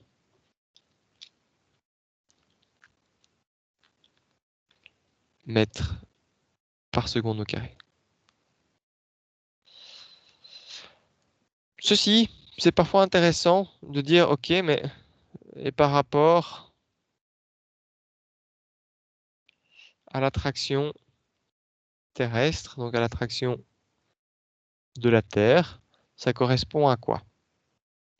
L'attraction de la Terre, c'est petit g, donc on va regarder combien de fois petit g rentre là-dedans. Donc je vais diviser ça par petit g. Et là, je tombe sur 19,6 fois petit g. Donc on va dire environ 20 g. Donc ça, c'est ce qu'on appelle une accélération de 20 g. C'est comme si tout d'un coup, vous pesiez 20 fois votre poids, comme si vous avez une gravité 20 fois plus importante. Donc la personne qui est dans l'ascenseur, elle va ressentir une accélération de 20 fois son poids.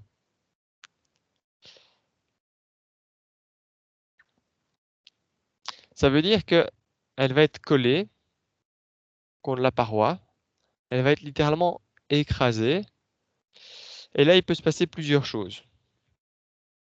Le corps humain, c'est relativement complexe, hein. Donc c'est très dur de prédire à 100% ce qui va se passer. Le plus gros facteur, c'est votre facteur chance. Il y a des gens qui prennent des décharges de plusieurs milliers d'ampères et qui s'en sortent vivants. On ne sait pas comment. Il y a des personnes qui tombent d'une échelle d'un mètre de haut et qui se cassent la nuque et qui meurent. Donc voilà, c'est parfois ce qui se passe avec votre corps, comment il réagit, c'est un peu compliqué à comprendre.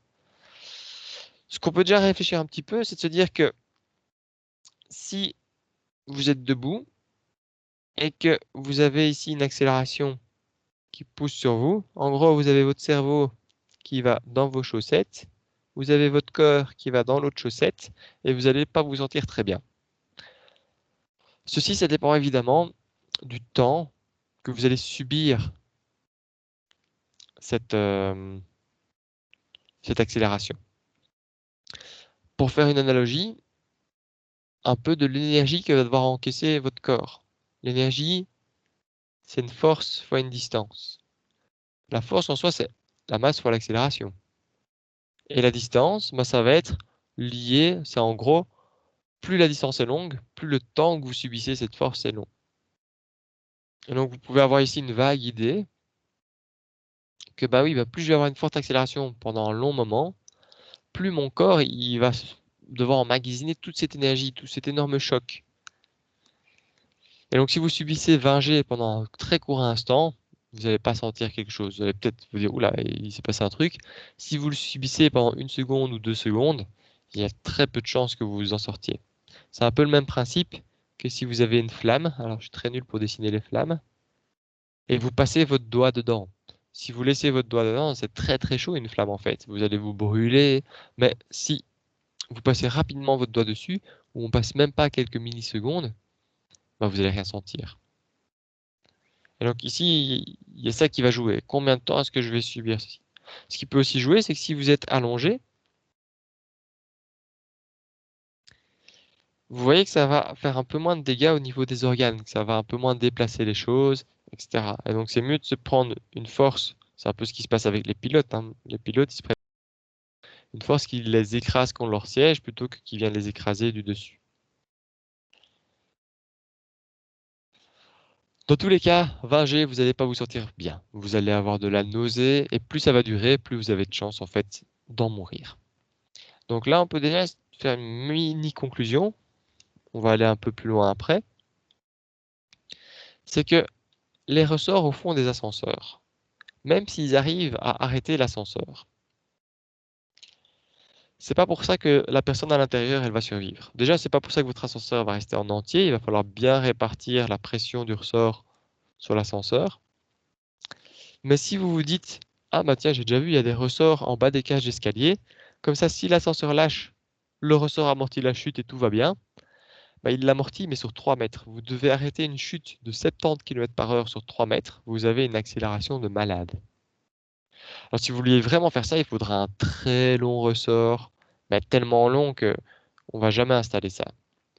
Du coup, pour éviter les catastrophes dans les ascenseurs, le plus important, en fait, c'est cette force de frottement. Alors là, c'est tout un système. Le système le plus simple, c'est que vous avez des roues, en quelque sorte, qui tournent en même temps que l'ascenseur descend. Et ces roues sont construites d'une telle façon que si à un moment elles vont trop vite, elles commencent à freiner le système. C'est-à-dire qu'au début, si elles tournent, on va dire à 5 km/h, elles tournent gentiment. Et dès qu'on dépasse 6 km/h, elles commencent à freiner le système. Et plus elles vont tourner vite, plus elles vont freiner le système. Ce qui empêche en fait votre ascenseur de s'emballer. On va toujours le bloquer à 6 km/h. Et c'est ça le plus important pour votre ascenseur. C'est pas le ressort en bas. Le ressort en bas, sa principale fonctionnalité, c'est pour la maintenance de l'ascenseur. Pour la maintenance de l'ascenseur, on aimerait bien, par exemple, pouvoir le poser tout en bas. Comme ça, si jamais on veut jouer avec les câbles, on peut jouer avec les câbles. Comme ça, on n'est pas à un étage aussi. Pour poser un ascenseur, vous voyez ici, il pèse quand même 2 tonnes. Si j'essaie de poser 2 tonnes au centimètre près sur le sol, c'est pas très évident, surtout avec mes câbles, etc. Si je le lâche de 5 cm trop haut, il y a tout l'immeuble qui va entendre un gros boom. En plus, il y aurait même la possibilité que votre ascenseur en tombant, il évacue l'air en dessous et qu'après il soit un peu collé par un effet de succion avec le sol, un effet ventouse, donc on va éviter ça aussi. Imaginons qu'on se rate et au lieu de lâcher 5 cm trop haut, il rentre dans le sol de 5 cm. Alors vous vous dites, ouais, mais c'est quelques centimètres ou quoi. Bah, ça peut vite être 10 cm, 20 cm et ça reste 2 tonnes. Donc vous allez abîmer le bas de votre ascenseur, que vous voulez éviter. Et donc pour ça, on met des ressorts. Un ressort, ça permet que si jamais on va un peu trop vite, un peu trop doucement, qu'ils viennent se poser et se stabilisent. L'utilité principale, alors je ne vais pas vous faire un cours d'ascenseur, si vous faites votre TFE, dans des firmes qui travaillent sur les ascenseurs, ils vous donneront 1001 explications en plus. Mais en tout cas, le ressort n'est pas là pour des raisons de sécurité pour les gens dans l'ascenseur. Pour ça, il y a tous les rails de freinage. Il est là pour poser l'ascenseur en maintenance au fond de la cage. Est-ce que ça va? Est-ce que vous n'êtes pas d'accord? Est-ce que vous avez des questions? Monsieur? Oui. Mais est-ce que, par exemple, si on met un ressort plus épais, ça peut absorber plus d'énergie ou c'est juste la longueur qui joue? Alors, ton ressort, et c'est en ça que les formules d'énergie sont bien, hein, tu peux jouer sur deux éléments. Tu peux jouer sur ton ressort plus épais, plus rigide, et tu peux jouer sur la longueur sur laquelle tu vas absorber. Par contre, jouer sur ceci, avec les humains, c'est dangereux. Pourquoi? Parce que ça veut dire que tu vas freiner très fort, très vite. Si tu freines très fort, très vite, ça veut dire que tu mets une grande accélération, et donc ton corps, il va jamais tenir.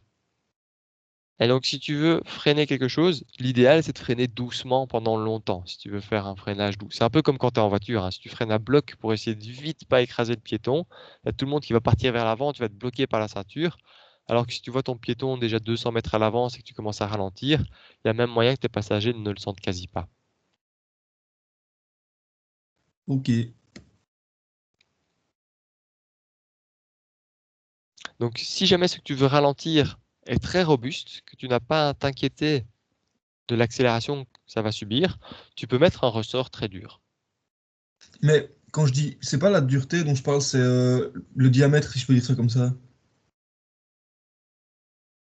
Ah, tu veux dire garder un ressort de même rigidité, mais Mais plus avec un large? diamètre plus gros, quoi. Par exemple, lui qui soit de, je sais pas, 20 cm, il soit de 40 cm de diamètre.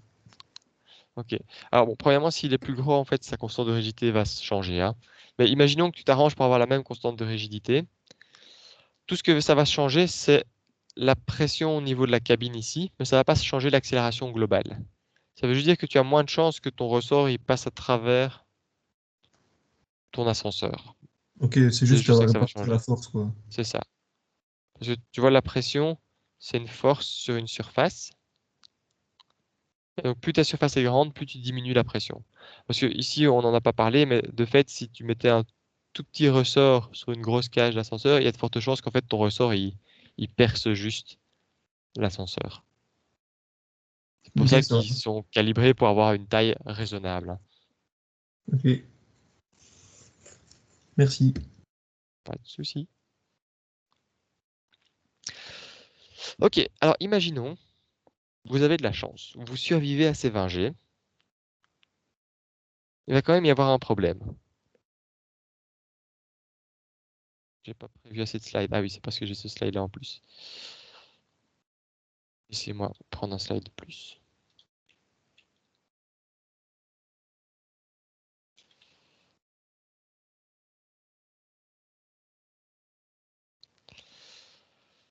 Votre ascenseur, qu'est-ce qui se passait? Bah, au début, il tombait. Et il y avait le ressort prêt à l'accueillir.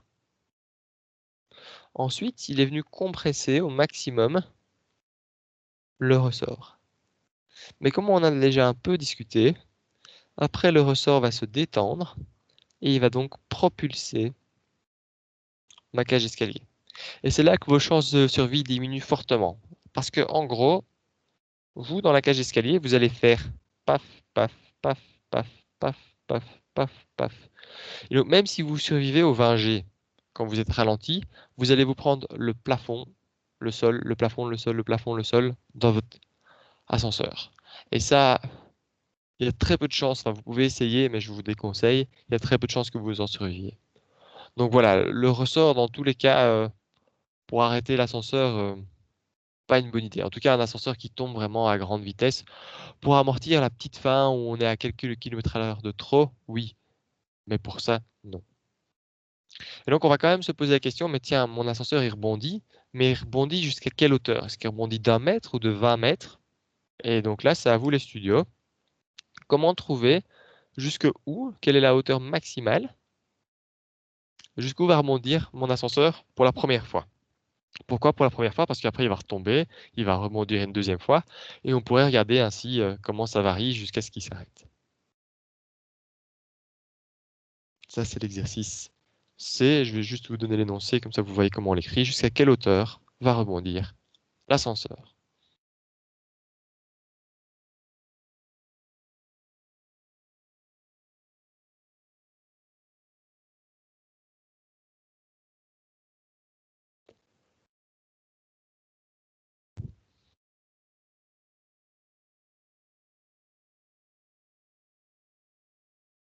On passe du coup en cinématique. Alors, tu me proposes de la cinématique. Ouais. En énergétique, non? Et toi, tu me proposes de l'énergétique.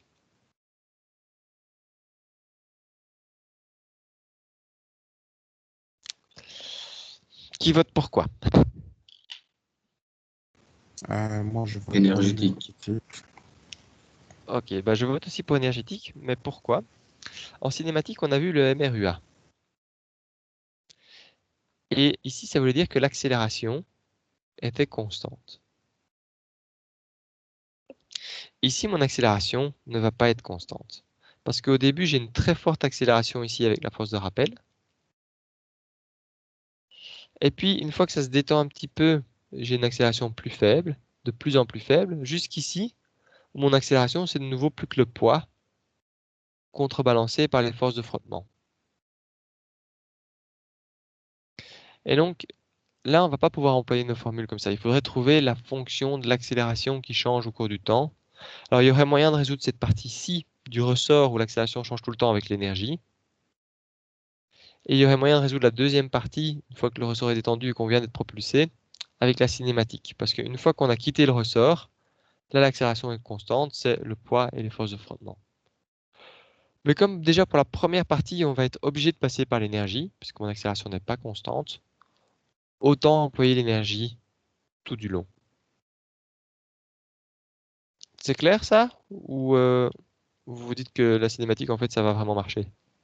Bon, ça va. Ça va? Ouais. Voilà, donc en soi, il y aurait moyen, mais juste nous, dans notre cours, on a vu la cinématique dans les cas où l'accélération est constante. S'il y a un ressort, l'accélération n'est pas constante, et donc on va passer par l'énergie. C'est peut-être un petit peu hors sujet, mais dans quelles circonstances est-ce qu'on emploierait la cinématique au lieu de l'énergétique? Typiquement, quand tu as des accélérations constantes, parce que c'est le plus simple. Ok. Parce que moi, j'ai juste l'impression que l'énergétique, c'est plus simple de manière générale. C'est pas qu'une impression. C'est de loin le plus simple, c'est ce qui permet de le plus vite trouver des résultats. C'est ouais, c'est un peu la vie, l'énergétique. C'est pour ça qu'on termine par ça, comme ça, quand vous voyez le reste de la matière, vous vous dites pas purée, on aurait pu faire de l'énergétique, ça aurait été plus simple. Mais il y a des cas où l'énergétique suffit pas. Par exemple, quand on a trouvé mon accélération, on a eu besoin de la dynamique. Et par exemple, si on essayait de trouver le temps qu'on va prendre pour chuter, puis le temps qu'on va prendre pour remonter, on va sans doute démarrer avec l'énergétique pour essayer de trouver un peu la hauteur maximum. Et puis après, on va devoir se débrouiller avec la cinématique pour trouver le temps. Mais alors là, il faut faire des choses que j'ai pas envie de voir avec vous et qu'on n'a pas trop le temps de voir. Mais il faut essayer de trouver, même si l'accélération varie, il y aurait moyen de trouver une accélération moyenne qui correspond à ce mouvement-là. Et donc la cinématique, on l'emploie beaucoup dans ces cas-là, mais ça demande une étape supplémentaire, c'est être capable d'estimer, tiens, oui, mon accélération varie, mais est-ce que ça correspondrait pas à une accélération moyenne, ce qui me permettrait de trouver le temps, par exemple. Mais dans le cours qu'on voit, oui, la plupart des exercices peuvent être résolus avec l'énergétique.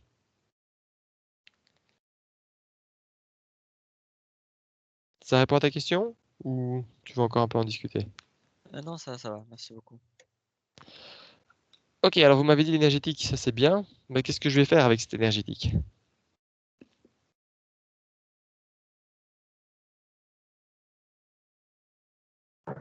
On trouve l'énergie du ressort, celle de l'ascenseur et, euh, et celle du frottement.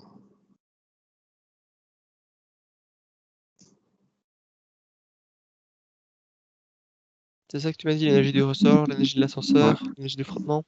Ouais. Du coup, l'énergie du ressort, ça va être 1 demi K delta L carré. Celle de l'ascenseur, c'est MGH. Et celle du frottement, bah, c'est 17 000. Et du coup, on peut faire l'énergie du ressort moins celle du frottement est égale à celle de l'ascenseur.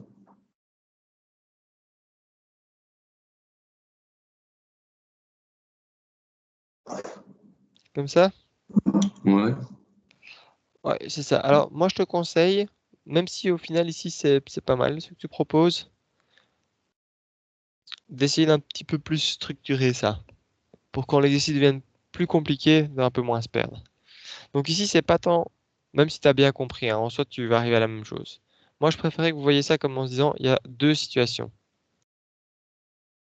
La première situation, que je vais appeler E1, mon ressort est comprimé, et donc de fait, hein, c'est à ce moment-là, on a une énergie du ressort 1 demi K delta L carré. Et j'ai pas d'énergie potentielle parce qu'on va choisir ça comme niveau 0. Et comme tu l'as dit, on a un moment E2 qui correspond, cette fois-ci, il n'y a plus que l'ascenseur parce que mon ressort, il s'est décomprimé, il s'est détendu. Et donc, de fait, je monte jusqu'à une hauteur MGH. Ici, vous voyez que H, c'est par rapport à mon niveau d'énergie 0. Et donc, en fait, on va jamais réussir à trouver ici jusqu'à quelle hauteur par rapport au sol mon ascenseur va monter. Pourquoi? Parce que je ne connais pas cette hauteur-ci. Je serai par rapport à ici jusqu'à où il va monter. À la limite, j'aurais pu choisir ce niveau-ci, mais je ne serai jamais vraiment du sol jusqu'où il monte. Bah bon, ça c'est pas très grave. Ça nous donnera quand même un ordre d'idée. Et alors plutôt que de dire l'énergie des frottements, les frottements, ça n'a pas une énergie, mais ça fournit un travail. Et donc de fait, on a l'énergie au moment 1, qui était, comme tu l'as dit, 100% dans le ressort, suivi au travail des forces de frottement, qui me donne l'énergie de l'ascenseur. Mais ça, c'est l'énergie au moment 2. Je te conseille de l'écrire comme ça. Maintenant, si à l'examen, tu me l'écris comme tu viens de l'énoncer et que tu y arrives, pour moi, je te mets les points. Juste attention, le travail, c'est une force fois une distance. Et donc ici, c'est pas 17 000, mais c'est 17 000 fois la distance parcourue, donc fois H.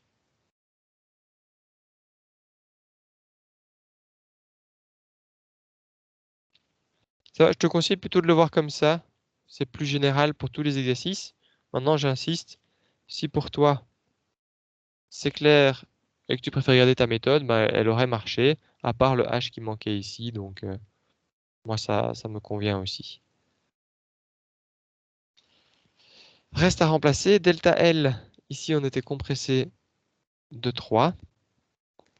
Et donc, je vais trouver 1 demi K9 égale 17 000 plus mg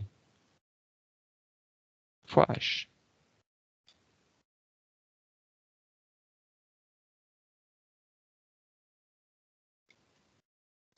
Et donc ici, j'ai H. Et là, vous voyez, je peux prendre ma calculette. 1 demi fois 9, ça fait 4,5. Et puis là, je peux employer la valeur que j'avais stockée. Plutôt que de retaper, d'aller chasser mon 140 000, etc.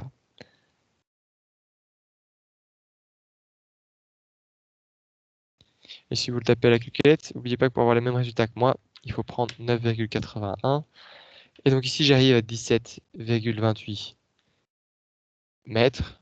Mais comme on en avait un peu discuté, en soi, ça c'est 17,3 mètres. Ça n'a pas de sens d'être beaucoup plus précis. Donc mon ascenseur ici, malgré les énormes frottements de 17 000 newtons, bah, je vais quand même remonter jusqu'à 17 mètres après m'être arrêté. Donc je descends, je suis en train de tomber. Là, je me prends 20 G pour m'arrêter et en plus, je remonte 17 mètres plus haut. Puis je vais redescendre et on pourrait recalculer, tiens, la deuxième fois, quelle est l'accélération que je subis, et ainsi de suite. Mais on ne va pas le faire parce que ça revient toujours à la même chose au final. Est-ce que vous avez des questions sur cet exercice?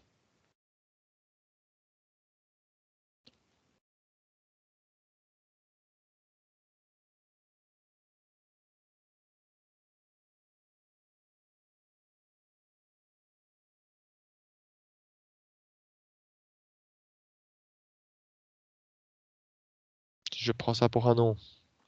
Parfait. Ok, alors je vais en profiter. Bon, ce sera dans le libre pour la semaine prochaine. Mais pour déjà, comme ça, vous gagnez du temps sur votre livre, vous présentez la conservation de la quantité de mouvement. Alors, juste pour avoir une idée, est-ce qu'il y en a parmi vous qui ont déjà vu ce que c'était la quantité de mouvement? Oui. Un petit peu, oui. Un petit peu. Ok. Vous notiez ça comment? Comme symbole. Moi, personnellement, je ne me souviens pas très bien. Ok. Alors, la quantité de mouvement, moi je vais la noter P. Il y a certaines références qui la notent Q. Honnêtement, j'ai passé toute ma thèse à travailler avec P, donc à ne pas confondre avec le poids. Donc je vais essayer de travailler avec Q. Mais j'avoue que si à un moment je parle de P, il faudra me rappeler que c'est des vieux réflexes qui ressortent. Donc je vais la quantité de mouvement. Je vais donc appeler ça Q comme quantité.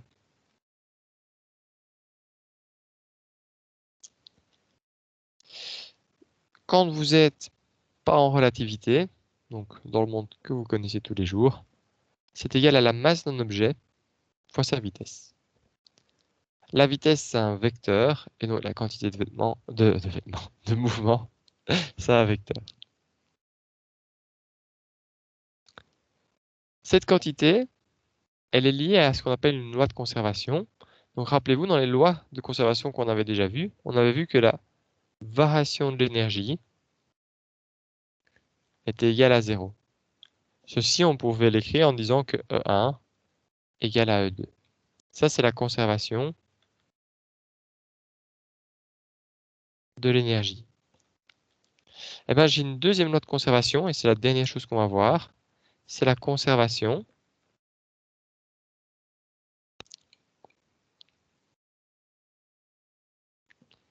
de la quantité de mouvement. C'est-à-dire que la variation de la quantité de mouvement est égale à 0. On pourrait dire donc que la quantité de mouvement au moment 1 est égale à la quantité de mouvement au moment 2. Ici, il y a une grosse différence avec l'énergie, c'est qu'on travaille en vecteur. Donc ceci, comme on est en vecteur, on peut dire que la quantité de mouvement selon x au moment 1 est égale à la quantité de mouvement selon x au moment 2. Pareil selon y.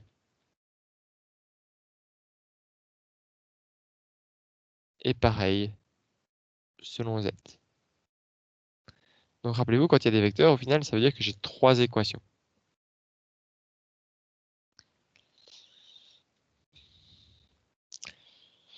Ici, il y avait une condition.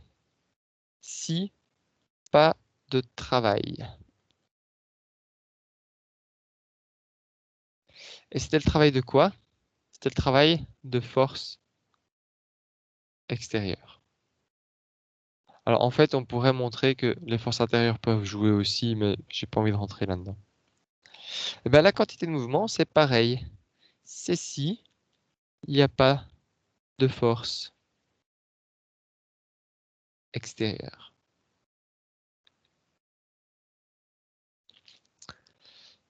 S'il y a une force extérieure, en fait, la variation de la quantité de mouvement, c'est égal à la somme des forces. Vous n'êtes pas convaincu? Eh ben, on va faire un peu de maths. Si je dis que la somme des forces est égale à la variation, à la dérivée de la quantité de mouvement, la dérivée de la quantité de mouvement, c'est m fois v. Alors la masse, imaginons qu'elle soit stable. Tout ce qu'on avait considéré jusqu'à présent, c'était des objets dont la masse ne changeait pas. Donc je peux la sortir de ma dérivée, comme elle ne dépend pas du temps. Et regardez ici, j'ai la dérivée de la vitesse. Ça, c'est ce qu'on appelle l'accélération. Et cette formule-ci devrait vous rappeler furieusement quelque chose. F égale ma. Ça, c'est si m est constante. Sinon, en fait, la vraie formule, c'est pas F égale ma, c'est F égale ma plus la vitesse fois la variation de la masse. On peut avoir des forces qui font varier la masse. Si vous voulez un exemple de ceci, on ne va pas en faire beaucoup parce que c'est plus dans l'astrophysique. Quand vous êtes dans l'espace, si vous voulez faire avancer une fusée, ce que vous pouvez faire, c'est changer la masse de votre fusée. Typiquement, vous allez laisser une partie de votre masse derrière vous, vous allez couper la fusée en deux, entre guillemets. Ce qui va lui permettre d'avancer ainsi. Mais ça, c'est un détail, puisque nous, dans la vie de tous les jours, votre masse, elle reste tout le temps constante. Ça veut dire quoi? Ça veut dire que si je prends un système et que je fais sa masse fois sa vitesse, c'est-à-dire sa quantité de mouvement, eh ben, s'il n'y a pas de force extérieure, donc ça veut dire si je ne viens pas freiner ce système, si je ne viens pas taper dedans ou quoi, ça doit toujours être conservé. On en arrive donc aux collisions.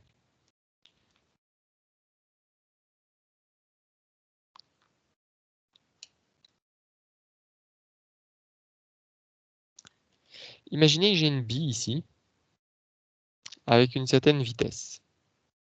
On va dire 5 mètres par seconde. Ça veut dire qu'elle a une certaine quantité de mouvement. Imaginons que ce soit une bille de 1 kg. Elle aurait donc une quantité de mouvement de 1 fois 5, et donc de 5. Et ça aura quoi comme unité d'après vous?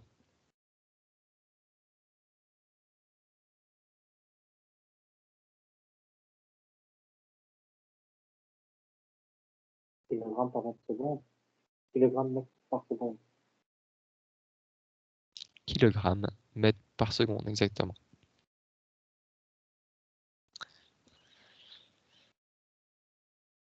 Imaginons maintenant qu'il y ait une deuxième bille ici, de 1 kg, et dont la vitesse vaut 0. Ici, il va y avoir une collision. Ma première bille va rentrer dans la deuxième. Ce qu'on va écrire, c'est que la quantité de mouvement du système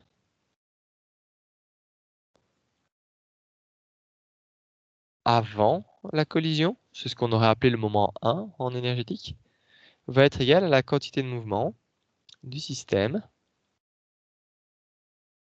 après la collision. Ça, c'est la conservation de la quantité de mouvement. Ici, je n'ai pas eu de force, il n'y a pas de frottement avec le sol, je n'ai pas tapé dans mes billes. Il n'y a pas de force externe. Elles vont se taper l'une l'autre, c'est la collision. Mais ça, c'est interne, c'est entre les deux billes. Donc, c'est quoi la quantité de mouvement du système avant?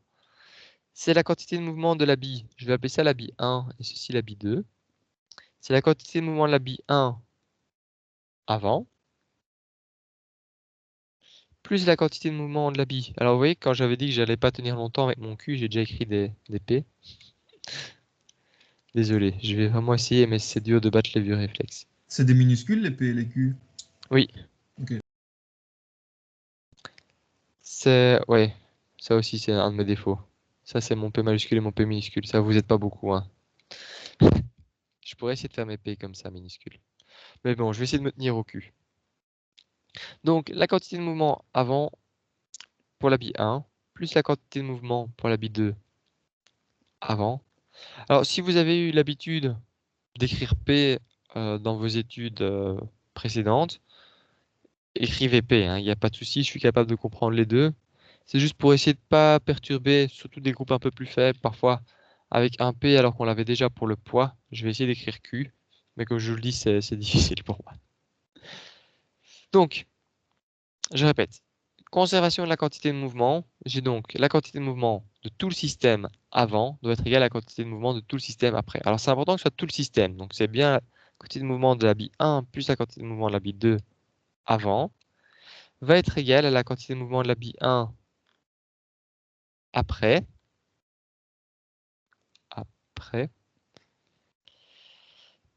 Plus la quantité de mouvement de la bille 2 après. Ici, pas oublier que ce sont des vecteurs. Qui dit vecteur dit système d'axes. Je vais dire que ça c'est X, ça c'est Y. Vu mes billes, elles vont toutes selon X. Donc selon X, j'ai ma bille 1, elle avait une masse. On va dire que les deux ont 1 kg, donc ça va être la masse de la bille 1 fois la vitesse de la bille 1 avant. J'y vais vraiment pas à pas, hein. Il y a moyen d'aller plus vite. Plus la masse de la bille 2 fois la vitesse de la bille 2 avant. Et comme je suis selon X, je vais enlever les vecteurs. Et ça, c'est égal à la masse de la bille 1 fois la vitesse après, plus la masse de la bille 2 fois la vitesse 2 après. Et là, on peut remplacer ma bille 1, elle fait 1 kg. Elle avait une vitesse de 5 mètres par seconde. Ma bille 2, elle fait 1 kg et au début, elle est immobile. Après, j'ai toujours 1 kg et je ne connais pas cette vitesse 1 après, décidément, je ne vais pas écrire mon P. Plus la masse de la bille 2 qui vaut 1 fois sa vitesse après. Et donc, vous voyez, Monsieur? oui, Ah ouais, non, rien. Enfin. n'hésite pas, hein. Sûr, je continue? Non, c'était en fait, je me demandais d'où il venait le 5, mais j'ai compris. Ah, ok, parfait. Oui, c'est de mon énoncé ici, c'est juste la vitesse initiale de ma bille. Donc ici, j'avais 5 de quantité de mouvement qui va être égale à la vitesse de la bille 1 après, plus la vitesse de la bille 2 après. Alors là, vous voyez qu'a priori, il me manque une information. Parce que j'ai encore deux inconnus. J'ai la vitesse après de la bille 1 et la vitesse après de la bille 2. Et là, ça va dépendre du type de collision. On peut avoir des collisions qui vont être entre guillemets parfaites et des collisions qui vont être entre guillemets imparfaites. C'est ce qu'on appelle les collisions élastiques et les collisions inélastiques. Je vais rajouter un slide. Hop. Les collisions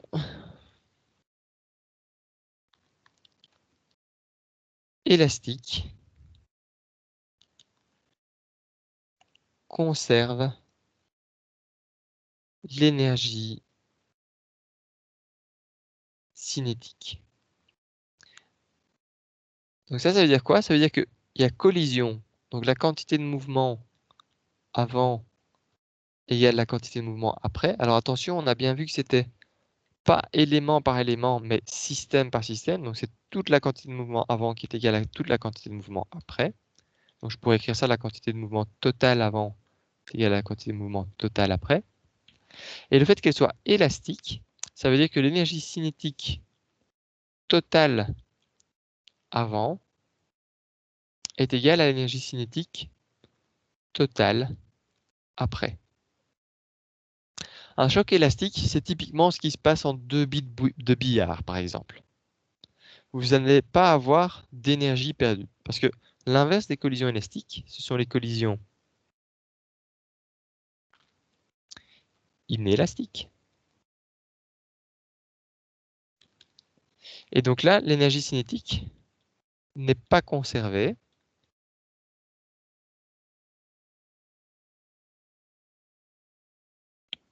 On perd de l'énergie.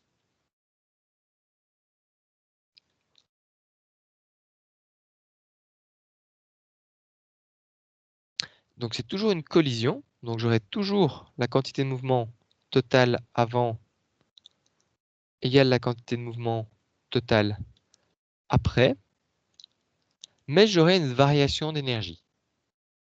Une collision qui est 100% inélastique, qui est complètement inélastique, je perds toute mon énergie. Tout est dissipé. Une collision inélastique, par défaut, il y a une partie qui va être perdue, une partie qui va être conservée, et ça c'est le calcul dans l'exercice qui va nous permettre de trouver justement à quel point on a perdu de l'énergie.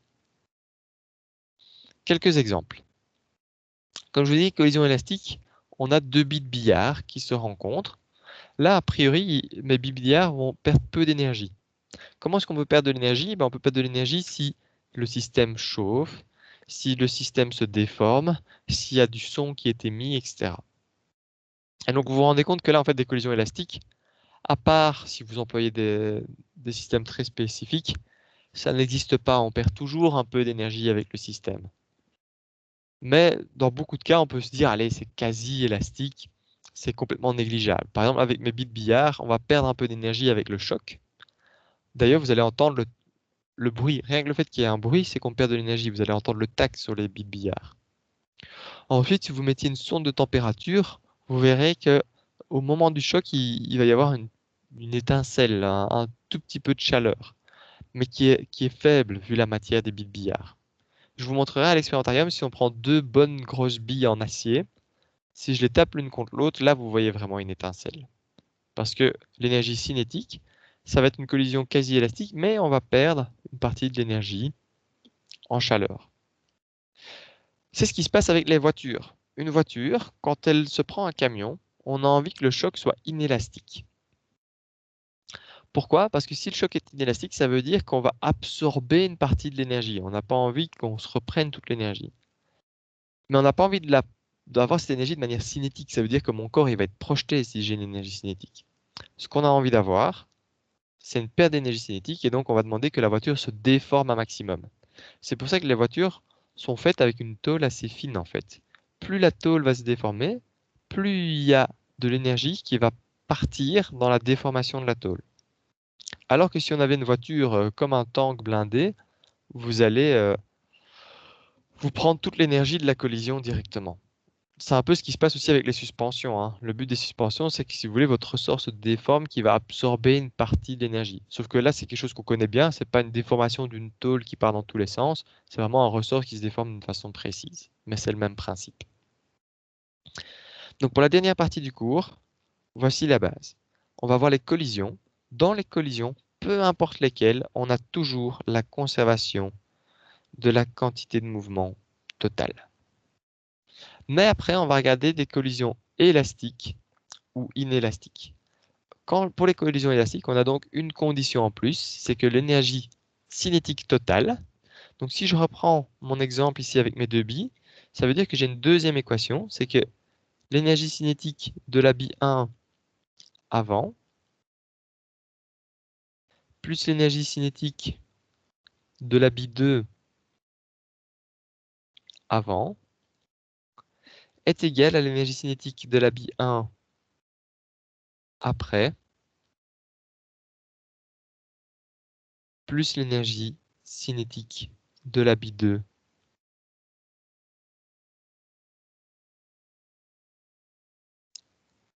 après. Et vous voyez que là maintenant j'ai une deuxième équation en fait. Et donc ça me permettrait de résoudre cet exercice-ci. Et donc là faites très attention parce que c'est pas la même chose si je dis que le choc est élastique ou inélastique. Un autre exemple de choc inélastique, c'est si vous avez un ami qui court, si vous lancez une boule de bowling dans le dos, le choc il va être relativement élastique. Par contre, si vous lancez un chewing-gum, votre chewing-gum il va se déformer, il va venir se coller sur la personne. Et donc là vous avez un choc inélastique. L'expérience que je vous montrerai en vidéo la fois prochaine, c'est que si j'ai deux voitures qui viennent l'une contre l'autre comme ceci, de la même masse, j'ai ici donc MV qui va vers la droite et MV qui va vers la gauche. Donc la quantité de mouvement totale, ici elle vaut quoi d'après vous?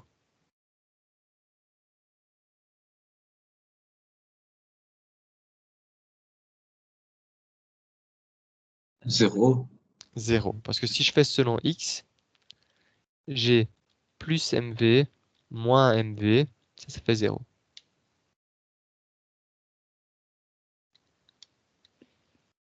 Ben, si j'ai un choc élastique, ça va rebondir. Ça veut dire qu'après le choc, imaginez j'ai mes deux voitures qui viennent en collision. Elles vont rebondir. Donc la première voiture, elle va rebondir dans l'autre sens. Et celle-ci va rebondir dans l'autre sens. Voilà, donc ça va rebondir. Et là, vous voyez bien que j'ai conservation de la quantité de mouvement, mais j'ai aussi conservation de l'énergie cinétique. Ici, j'avais 1 demi mv carré plus 1 demi mv carré. Ben là, j'ai 1 demi mv carré plus 1 demi mv carré. Parce que vous voyez, pour l'énergie, il n'y a pas de notion de sens. Ça, c'est le cas élastique.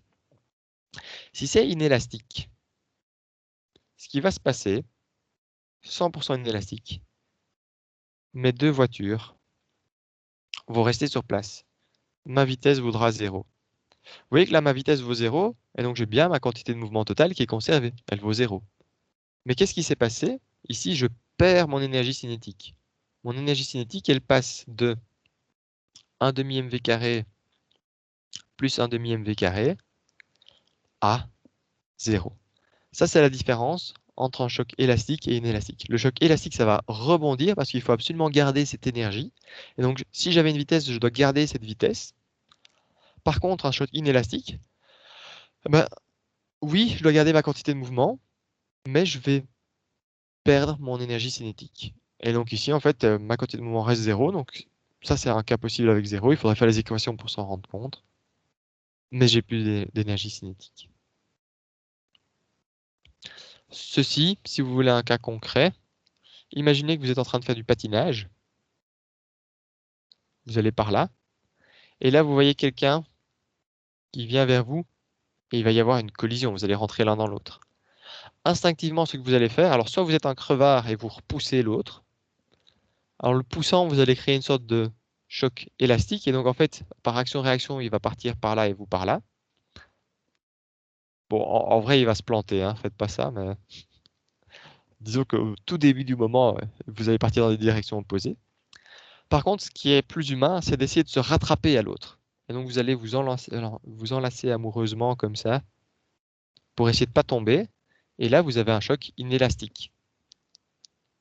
Vous allez juste tomber au sol ensemble parce que vous vous êtes accrochés l'un à l'autre. Et donc, au lieu d'avoir un objet qui a un beau choc propre comme deux boules qui rebondissent les unes sur les autres, vous devenez un gros blorp de deux personnes et vous perdez toute votre énergie cinétique. Voilà, ça vous allez le revoir en vidéo. Maintenant, mon but c'était comme ça vous gagnez peut-être un peu de temps comme on a un peu d'avance. Vous ne sentez pas obligé de regarder cette vidéo-là, sauf si c'était pas clair. Et vous pouvez essayer de vous lancer dans les exercices directement la fois prochaine, pour le libre prochain. Mais comme ça, vous aviez déjà une introduction. Si vous avez des questions, j'y réponds avec plaisir. Sinon, je vous libère. Je vous souhaite une bonne journée, une bonne semaine et on se voit mercredi prochain. Merci. Monsieur? Oui. Bah, si je peux savoir vite fait, dans les exercices que nous on va faire les deux ou on va faire que collision élastique? On va faire les deux. Ok. On va faire les deux. Tu vois que le prochain, c'est élastique. Et le suivant, c'est déjà inélastique. Et puis, donc, on va jouer un peu avec les deux. Élastique, D'accord. inélastique. On va en faire deux de chaque, grosso modo. Ok, au revoir. Au revoir.